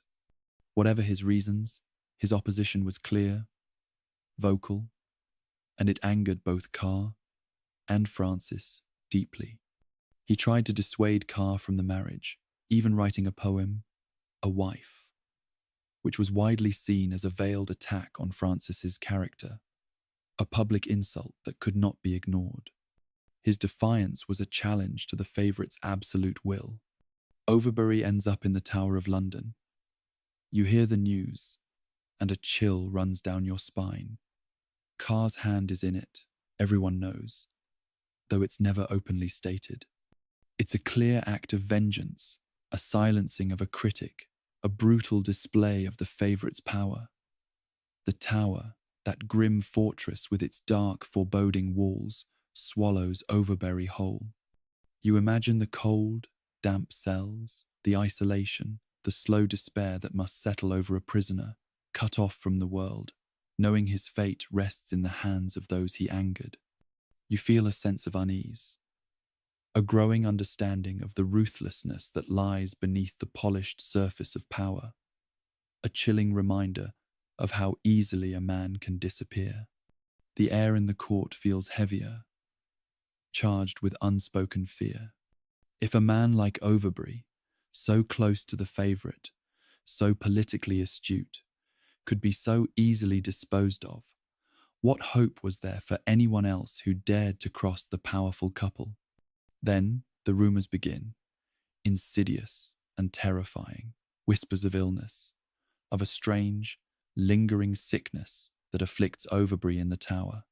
His health declines rapidly, far too quickly for a natural illness. The rumours grow, becoming darker, more specific. Poison. The word spreads like wildfire through the court, chilling everyone to the bone. The thought of a man being slowly, agonizingly murdered within the very walls of the king's own prison, under the very nose of royal authority, is horrifying. The secrecy, the fear, the eventual, terrible discovery, it all unfolds like a nightmare. The details, whispered in hushed tones, are gruesome. Strange powders, administered in his food, tainted enemas, the slow, agonizing decline of a once vibrant man, his body wasting away. The king, it is said, is initially unaware, perhaps willfully blind, to the darker dealings of his favourite, unwilling to believe that such evil could be so close. But the whispers grow louder, impossible to ignore. The truth, when it finally emerges, is a shock that reverberates through the entire kingdom, shaking the very foundations of the court. Sir Thomas Overbury was indeed poisoned, slowly, deliberately, over several months. And Frances Howard, Carr's wife, is directly implicated in the murder, along with several of her associates, including her uncle, the Earl of Northampton, and a number of servants who carried out the vile deed. The evidence mounts, horrifying and undeniable, revealing a calculated plot to eliminate Overbury, a conspiracy of chilling proportions. The trial is a public spectacle, a grim, captivating drama played out before the eyes of the nation, with every lurid detail exposed. The disgrace is absolute, the scandal immense, reaching into the highest echelons of power. The names of those involved are shouted from the pulpits, printed in pamphlets, discussed in every tavern and marketplace. The court is gripped by a mixture of horror and morbid fascination as the truth unravels. Carr himself is implicated by association. Did he know? Did he approve? Did he actively participate? The public speculates wildly, their opinions divided. His former closeness to Overbury, his eagerness for the marriage, his undeniable role in Overbury's imprisonment, all point a damning finger. He claims ignorance, but few believe him entirely.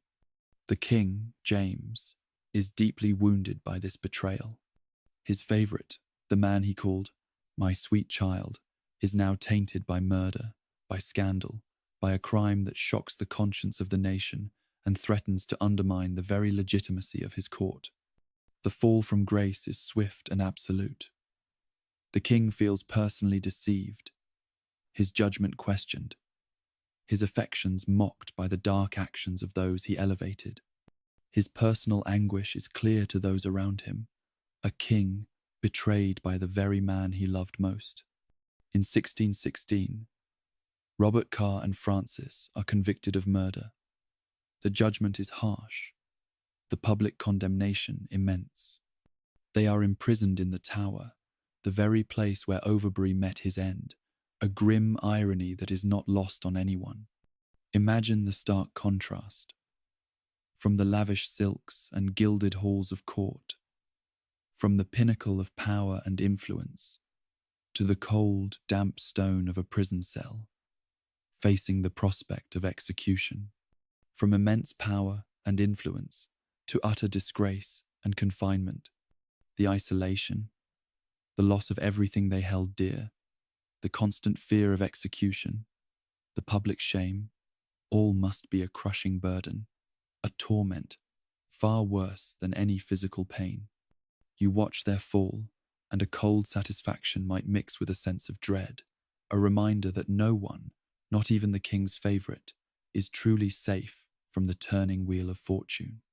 Those who rise highest often fall furthest, and the court breathes a collective sigh of relief, but also shivers at the raw, unforgiving power that brought them down. Years later, in 1622, James pardons them. It's a sign of his lingering affection, perhaps, a testament to the deep bond he once shared with Carr, or a desire to avoid further scandal, to finally put an end to the painful public memory that continues to haunt his reign. But the pardon does not restore their former glory, their wealth, or their influence. They live out their lives in disgrace, stripped of power and influence, forever marked by the Overbury scandal. They are ghosts of their former selves, reminders of a time when royal favour could elevate a man beyond his wildest dreams and then cast him down into the darkest depths. They are a cautionary tale, whispered about in hushed tones, a grim warning of the perils of ambition and unchecked power. The King James is left deeply scarred by the experience. The betrayal cuts him to the core, a wound that will never truly heal, making him even more cautious and perhaps even more desperate for a new, untainted companion, someone who will not bring such public shame and personal anguish. But little did James know, his next love would exploit a deeply hidden vulnerability in James, one that would bring him to his knees, forever scarring his very soul, exposing the man behind the crown.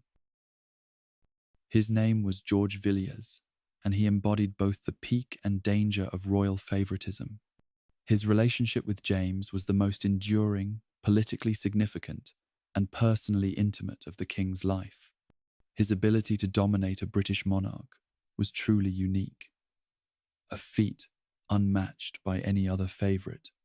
Yet, his arrogance, his policy failures, and the deep resentment he generated among the nobility and in Parliament would threaten both him and the stability of the Stuart monarchy.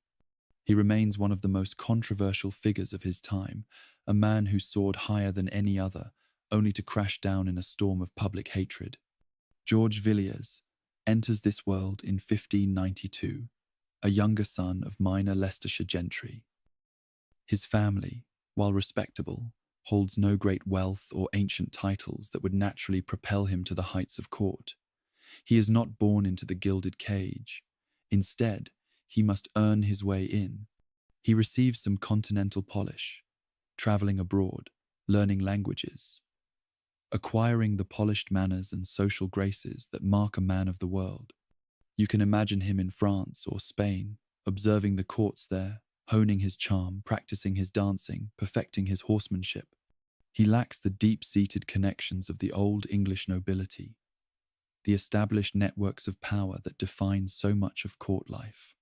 He is, in many ways, an outsider, a blank canvas upon which the king's affections might be painted. His introduction to court in 1614 is no accident. It is a carefully engineered presentation. A powerful anti-Carr faction, seeing their opportunity in the brewing Overbury scandal, orchestrates his arrival. This group includes influential figures like Queen Anne, King James's wife, who, despite her own complex relationship with her husband, resents Carr's dominance and the public scandal he brings. Archbishop Abbot, a leading churchman, also wants to see Carr's influence broken, perhaps fearing his moral corruption. And then there is the Earl of Pembroke, a powerful nobleman who feels marginalized by Carr's monopoly on royal favour. These individuals, with their combined influence, conspire to introduce a new, untainted face to the king, someone who might capture his attention and break Carr's grip. They choose Villiers, carefully selecting him for his exceptional qualities, grooming him for the role. You can almost feel the tension in their secret meetings, the hushed whispers, the careful planning of every detail, from his clothes to his timing. James, by this point, is reportedly weary of Carr's arrogance. The Overbury scandal, with its gruesome details and public outrage, is a festering wound on his court. He feels betrayed, humiliated by the actions of his former favourite. He is ripe for a change, for a new face, a new distraction from the painful realities of his current situation. And so, when Villiers is presented, James is immediately struck by his exceptional qualities. You can imagine the moment of their first meeting, perhaps in a crowded gallery or during a royal reception. The air is thick with the usual courtly smells, the cloying perfumes, the faint scent of wood smoke, the underlying dampness of the palace. Then, your gaze, like the king's, is drawn to Villiers. He is extraordinarily handsome, universally acknowledged as such. His features are finely chiseled, his eyes bright and intelligent, his hair perhaps a rich brown or auburn, framing a face that seems almost angelic.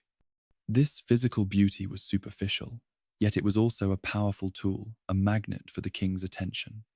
Beyond his looks, he possesses polished manners, a charm that seems to light up the room, and a quick wit that sparkles in conversation. He is intelligent, able to engage in the king's beloved intellectual discussions, to follow his often complex arguments, and to offer thoughtful, engaging responses. He has an engaging personality, a warmth that draws people to him, a readiness to laugh and to flatter without seeming insincere. He knows how to listen, how to make the king feel heard and understood, a skill James craves. And then there is his athletic prowess. He excels in dancing, moving with a lightness and precision that few can match. You see him on the dance floor, leading a complex measure, his movements captivating. He is a master of horsemanship, sitting a horse with an easy confidence, controlling the powerful beast with subtle commands. You watch him on the hunting field, riding with skill and daring, keeping pace with the king. He is also adept at martial exercises, skilled with a sword, agile and strong. These are qualities James admires deeply, for he himself, despite his intellectual leanings, values physical strength and prowess, seeing them as kingly virtues. Villiers embodies these qualities in a way that Carr, with his more stolid demeanour, never quite did. He is the complete package, a dazzling combination of beauty, charm, and physical excellence, perfectly poised to capture the king's heart and mind. James's infatuation with Villiers translates into swift promotion, a dizzying ascent that leaves the court breathless. You watch, astonished, as Villiers climbs the ladder of power at a speed that defies all precedent, eclipsing even Carr's rapid rise. In April 1615, he is knighted as Sir George Villiers, a first step, but a significant one. Just 4 months later, in August 1615, he is appointed cupbearer, a position ensuring daily proximity to the king, allowing him to serve James his wine, to be constantly at his side, to whisper in his ear. This is an unprecedented step, giving him direct, intimate access. In April 1616, he became Viscount Villiers, a title that elevates him to the peerage, giving him a seat in the House of Lords. In August of the same year, he is made Master of the Horse, a prestigious and lucrative office that gives him control over the royal stables and a large retinue of men. Also in 1616, he is appointed a Gentleman of the Bedchamber, the supreme intimacy, placing him in the king's most private quarters, giving him access to James even in his sleep. In January 1617, he is elevated to Earl of Buckingham, a title of even greater prestige. And finally, in January 1618, he is further raised to Marquess of Buckingham. This pace of ennoblement is breathtaking, a relentless march upwards that leaves everyone else in the dust. You see the sheer scale of the king's devotion, his willingness to shower Villiers with every honour and office. As Buckingham rises, he and his allies actively fuel the investigation into the murder of Sir Thomas Overbury. This is a calculated move, a political weapon wielded with ruthless precision. They gather evidence, encourage witnesses, and ensure that every damning detail is brought to light. They know that the scandal surrounding Carr and his wife, Frances Howard, is the key to breaking Carr's hold on the king. They directly implicate Carr, now Earl of Somerset, and his wife in the murder, ensuring their downfall. You hear the whispers of their machinations, the way they subtly manipulate events, pushing the investigation forward, ensuring that justice, or at least a convenient form of it, is served. Carr's downfall is swift and absolute, a dramatic reversal of fortune. Buckingham supplants Carr in James's affections and bedchamber access. The king, already weary of Carr and the scandal, now has a dazzling new object for his affections. Carr finds himself increasingly sidelined, his access to James diminishing, his influence fading like a dying ember. The king's letters to Carr, once so effusive, become cold, formal, then stop altogether. You watch as Carr's queues of supplicants shrink, then disappear. His power evaporates, leaving him isolated and vulnerable. Carr and Frances Howard are convicted of murder in 1616. Though spared execution and eventually pardoned in 1622, they are permanently banished from court, stripped of offices, and disgraced. Their names become bywords for corruption and treachery. Buckingham absorbs Carr's estates and political dominance, taking over his offices, his lands, his very position as the king's most powerful favourite. The golden cage that was Carr's life is now Buckingham's, but it is a cage of even greater splendour and influence. You see the complete transfer of power, the utter destruction of one favourite to make way for the next. The court, ever adaptable, quickly shifts its allegiance, turning its back on the fallen and flocking to the new rising star. Buckingham's power is unmatched. He was a favourite.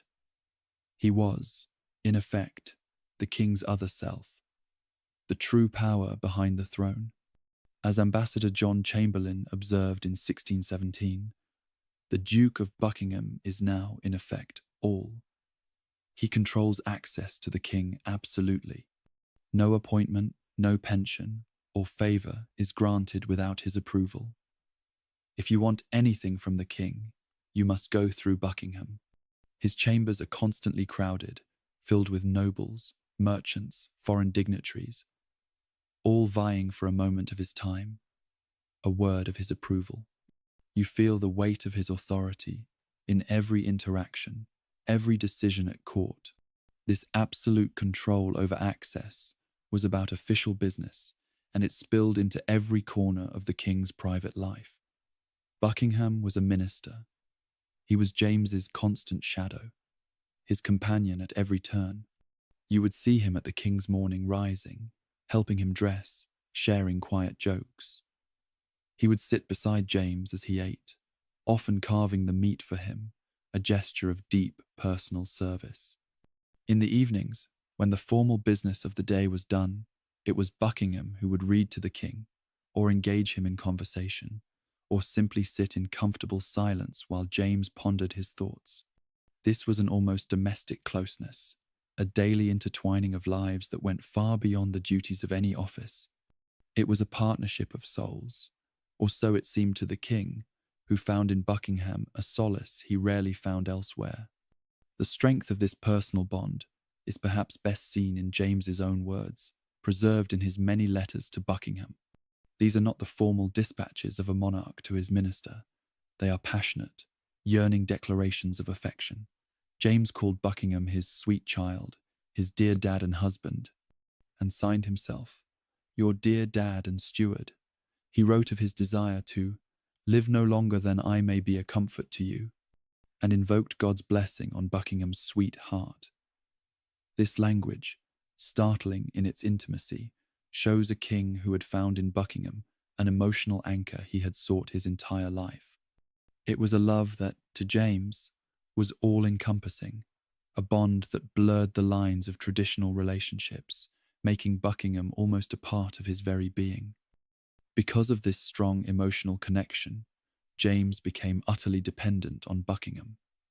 This dependency meant that Buckingham's influence extended beyond mere policy. He could manage the king's moods, soothe his anxieties, and even deflect his rages.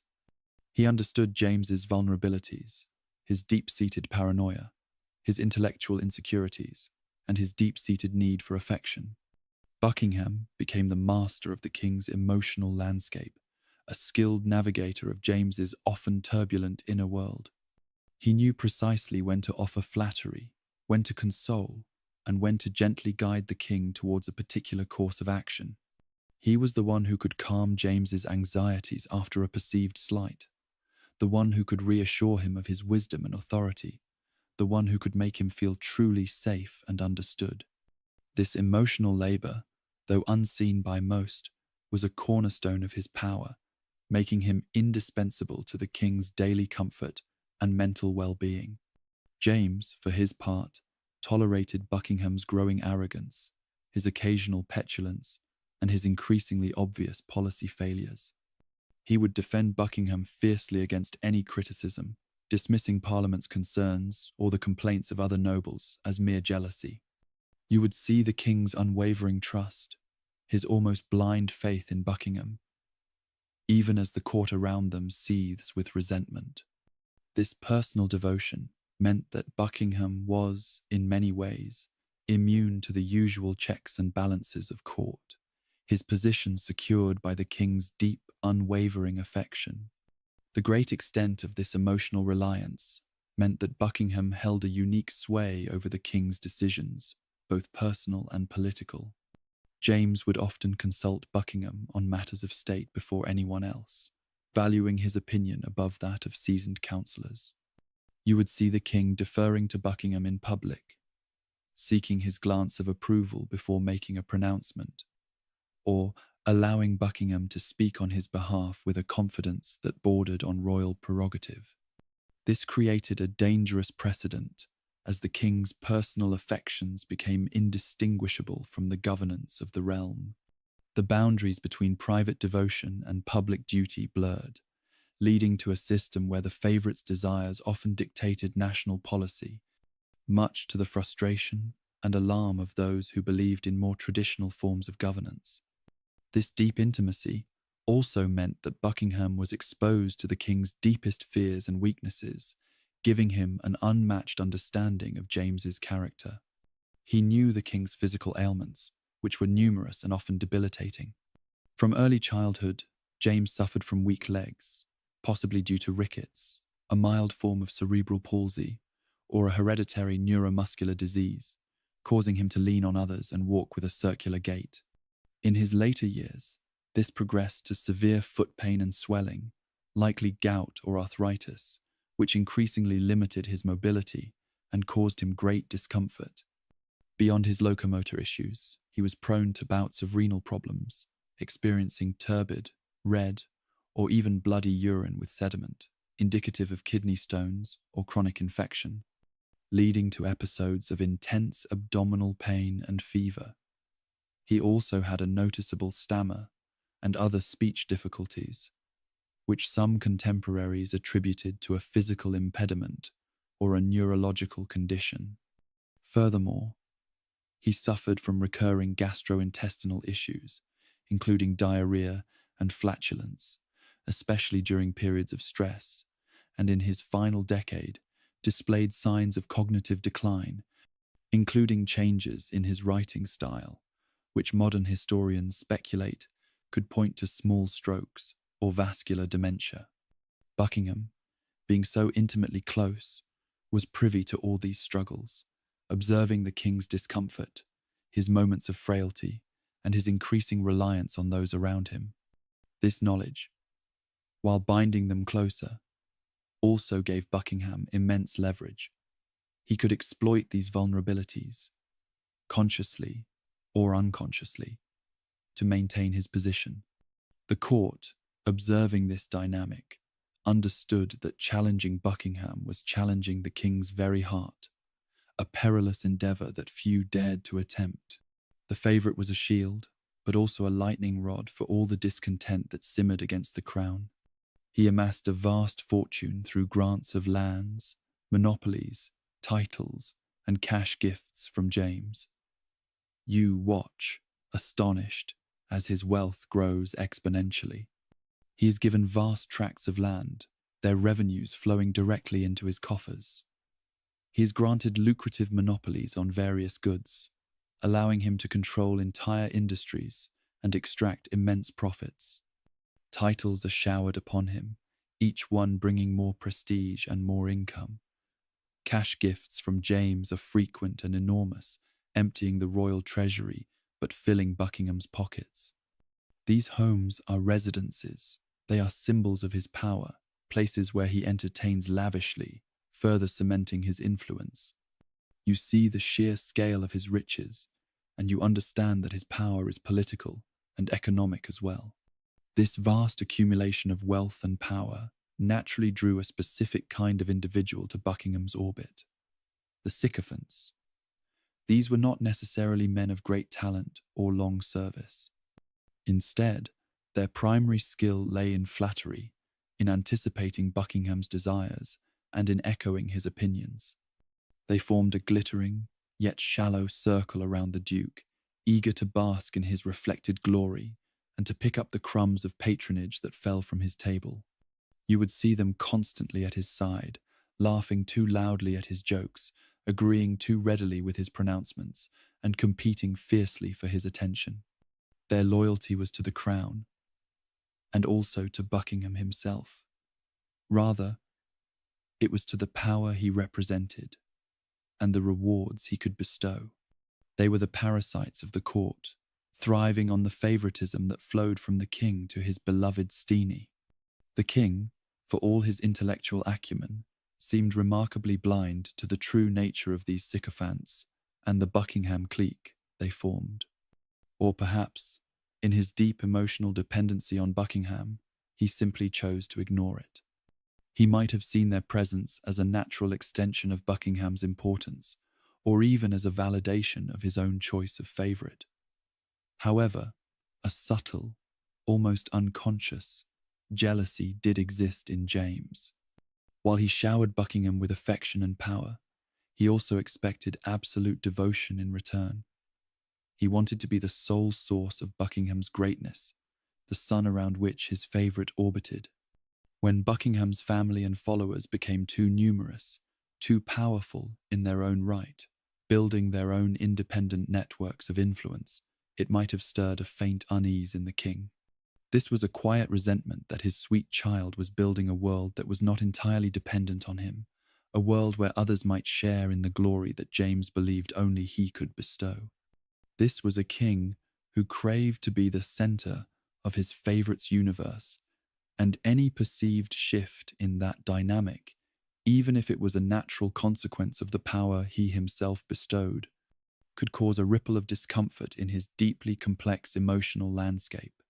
Yet, his need for Buckingham's companionship always outweighed these fleeting moments of jealousy, binding him ever more tightly to his supreme favourite.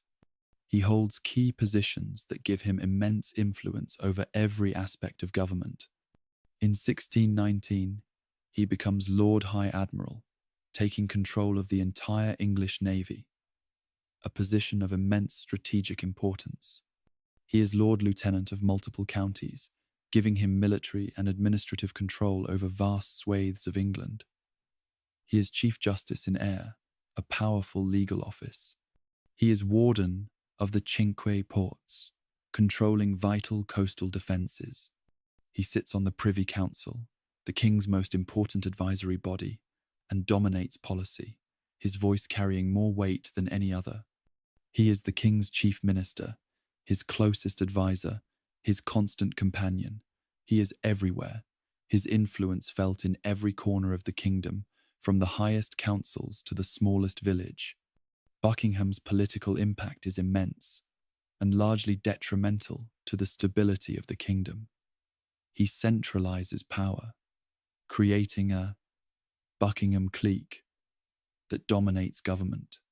His family, his mother, his brothers, his in-laws are massively enriched and promoted, filling key positions in the court and government. This nepotism further fuels the resentment of the old nobility, who see their traditional rights and privileges usurped by this upstart family. You watch as his relatives, many of them lacking experience or talent, are given lucrative offices and high honors simply because they are connected to Buckingham. This centralization of power generates intense jealousy and opposition from excluded nobles and parliament. His influence is seen as corrupt and detrimental to good governance. Parliament, in particular, grows increasingly vocal in its criticism, seeing Buckingham as the source of all the kingdom's ills. They accuse him of corruption, of selling offices, of enriching himself at the public's expense. You hear the debates in Parliament, the angry speeches, the demands for accountability. The king, however, shields Buckingham from all attacks, dismissing Parliament's concerns, further alienating his subjects. Buckingham increasingly dictates James's foreign policy, often towards disastrous ends. He champions ambitious, often poorly conceived, military ventures that drain the royal treasury and achieve little. For example, the Mansfeld expedition, a costly and ill-fated attempt to intervene in the 30 Years' War, ends in humiliating failure, with thousands of English soldiers dying of disease and starvation before even reaching the battlefield. You hear the stories of these failures, the waste of lives and money, and your heart sinks. Buckingham's arrogance and lack of military experience are clear for all to see, yet the king continues to trust him, to allow him to pursue these ruinous policies. The kingdom suffers, but Buckingham's power remains unchecked. In 1623, Buckingham champions a marriage between Prince Charles, James's son and heir, and the Spanish Infanta, Maria Ana. The plan is ambitious: to secure a huge Spanish dowry, a vast sum of money that would replenish the king's depleted coffers, and a powerful alliance with Catholic Spain, a major European power. This is a bold diplomatic move, one that many in England, particularly the staunchly Protestant Parliament, view with deep suspicion. You hear the murmurs of discontent, the fears that such a marriage would lead to a Catholic resurgence in England. Then comes the unauthorized trip. In February 1623, Buckingham and Prince Charles travel incognito to Madrid to negotiate directly with the Spanish court. This is a bold, almost reckless move. James, who had opposed the trip, is left in England, anxious and worried, constantly sending letters to his dear boys, begging them to return. You imagine the secrecy of their departure, the disguise, the long, dangerous journey across Europe. Two of England's most important men, travelling without proper escort. Buckingham's role in Madrid is disastrous. He dominates the negotiations with characteristic arrogance, alienating the Spanish court with his swagger and his perceived disrespect for their customs and protocols. He is impatient, demanding, and prone to outbursts of temper. The Spanish, a proud and formal people, are deeply offended by his behaviour. You hear the reports filtering back to England, the stories of Buckingham's blunders, his insults, his lack of diplomatic skill. The negotiations quickly turn into a disaster. The Spanish demand impossible concessions, including the repeal of anti-Catholic laws in England, a condition that James knows Parliament will never accept. Buckingham grows furious at the delays and perceived slights, his arrogance turning into open hostility. The atmosphere in Madrid becomes increasingly tense. The match collapses spectacularly. After months of fruitless negotiation, Buckingham and Charles return to England empty-handed, having achieved nothing but a deeper animosity with Spain. The outcome in England, however, is unexpected. Buckingham and Charles, having returned from Catholic Spain without a Catholic bride, are wildly popular among the anti-Spanish Protestant populace. They are hailed as heroes, having supposedly thwarted a Catholic plot. You see the crowds cheering them, throwing flowers, celebrating their return. This sudden popularity, however, is built on a misunderstanding, a misinterpretation of their failure as a triumph. The consequences of the Spanish match debacle are far-reaching. It deeply humiliates James, who had opposed the trip, and now sees his diplomatic strategy in tatters. Yet, it increases Buckingham's hold over Charles. The shared adventure, the perceived common enemy in Spain, forges an intensely close bond between the two young men. Charles becomes utterly devoted to Buckingham, seeing him as a friend, a mentor, a brother, and a confidant. Their bond is even stronger than James's had been with Buckingham, forged in shared experience and adversity. This means that, unlike any previous favourite, Buckingham smoothly retains his dominance under the new king, Charles I. He remains Lord Admiral, Chief Minister, and Charles's closest confidant. There is no period of uncertainty, no struggle for power. Charles simply accepts Buckingham's position as a given, a natural continuation. You watch, astonished, as Buckingham continues to wield the same, if not greater, power under the new monarch. He is the unbroken chain, the constant in a changing world. This continuation of power, unmatched for a royal favourite, sets the stage for even greater conflict. Buckingham's dominance under Charles I, however, is marked by escalating failures, particularly in military expeditions. His leadership of military campaigns against Spain, Cadiz, 1625, and France, La Rochelle, 1627, ends in humiliating, costly disasters. The expedition to Cadiz is a complete failure, with English troops landing, getting drunk on local wine, and failing to achieve any objectives. The relief efforts for the Huguenots at La Rochelle are equally disastrous, with the English fleet unable to break the French siege, leading to heavy losses and no strategic gains.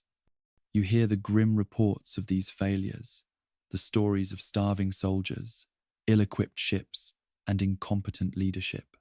The public grows increasingly frustrated, their initial enthusiasm for war turning into bitter disillusionment. Parliament, already resentful of Buckingham's power and his accumulation of wealth, grows furious. Led by figures like Sir John Eliot, a fierce critic of royal prerogative, Parliament relentlessly attacks him for corruption, incompetence, monopolies, and his dangerous influence over the king. They demand accountability, seeing him as the source of all the kingdom's ills. Attempted impeachments fail only due to Charles dissolving Parliament to protect him, a move that further inflames tensions between the king and his subjects. You witness the growing chasm between the crown and Parliament, a chasm that Buckingham's presence only widens. Buckingham becomes the national scapegoat, blamed for military failures, financial ruin, and the king's misrule. Pamphlets circulate, openly criticizing him, depicting him as a corrupt and incompetent villain. Sermons are preached against him. Public opinion turns violently against him. He is the most hated man in England, a symbol of everything that is wrong with the government. You hear the curses muttered in the streets, the angry shouts in the taverns, the fervent prayers for his downfall. The air is thick with public discontent, a dangerous atmosphere for any man, no matter how powerful. Then on the 23rd of August 1628, while organising another relief fleet for La Rochelle at Portsmouth, the inevitable happens. Buckingham is in a crowded room, preparing for the expedition, surrounded by officers and courtiers. The air is thick with the smell of canvas, tar, and salt from the nearby docks. Suddenly, a man steps forward, unobserved in the throng. It is John Felton, a disgruntled army lieutenant, motivated by grievances over unpaid wages, Buckingham's perceived incompetence, and the inflammatory parliamentary rhetoric that has demonized the Duke. Felton, driven by a desperate sense of injustice and a warped patriotism, plunges a knife into Buckingham's chest. You hear the sudden cry, the immediate shock. Buckingham stumbles, pulls the knife from his own body, and collapses, bleeding profusely. The room erupts in chaos. Shouts, screams, the clatter of weapons. Felton, surprisingly, does not flee. He stands there, appearing calm, allowing himself to be apprehended. The news spreads like wildfire, first through Portsmouth, then across the kingdom. The Duke of Buckingham, the supreme favourite, is dead. The public reaction is astonishing. John Felton, the assassin, becomes a popular folk hero, hailed by many as a deliverer, a man who rid England of its greatest oppressor. Ballads are written in his honour, celebrating his deed. You see the quiet satisfaction on many faces, the sense that justice, of a kind, has finally been served. The assassination of Buckingham is a shocking event, but for many, it is a moment of grim hope, a belief that with his removal, the kingdom might finally find peace. Buckingham's death marks the end of an era of unmatched favoritism. His life, from his humble beginnings to his rapid ascent, his absolute dominance over two kings, and his violent end, embodies the peak and danger of royal favoritism. His arrogance, his policy failures, and the deep resentment he generated ultimately proved fatal for him. These factors contributed significantly to the growing tensions between the Crown and Parliament, tensions that would eventually explode into the English Civil War. He remains one of the most controversial figures of the Stuart era, a man whose personal relationship with his lover, his king, had deep and lasting consequences for an entire nation. Well, if you've made it this far and are still awake, here's another video podcast to fall asleep to. Thanks for being here in the deep of the night.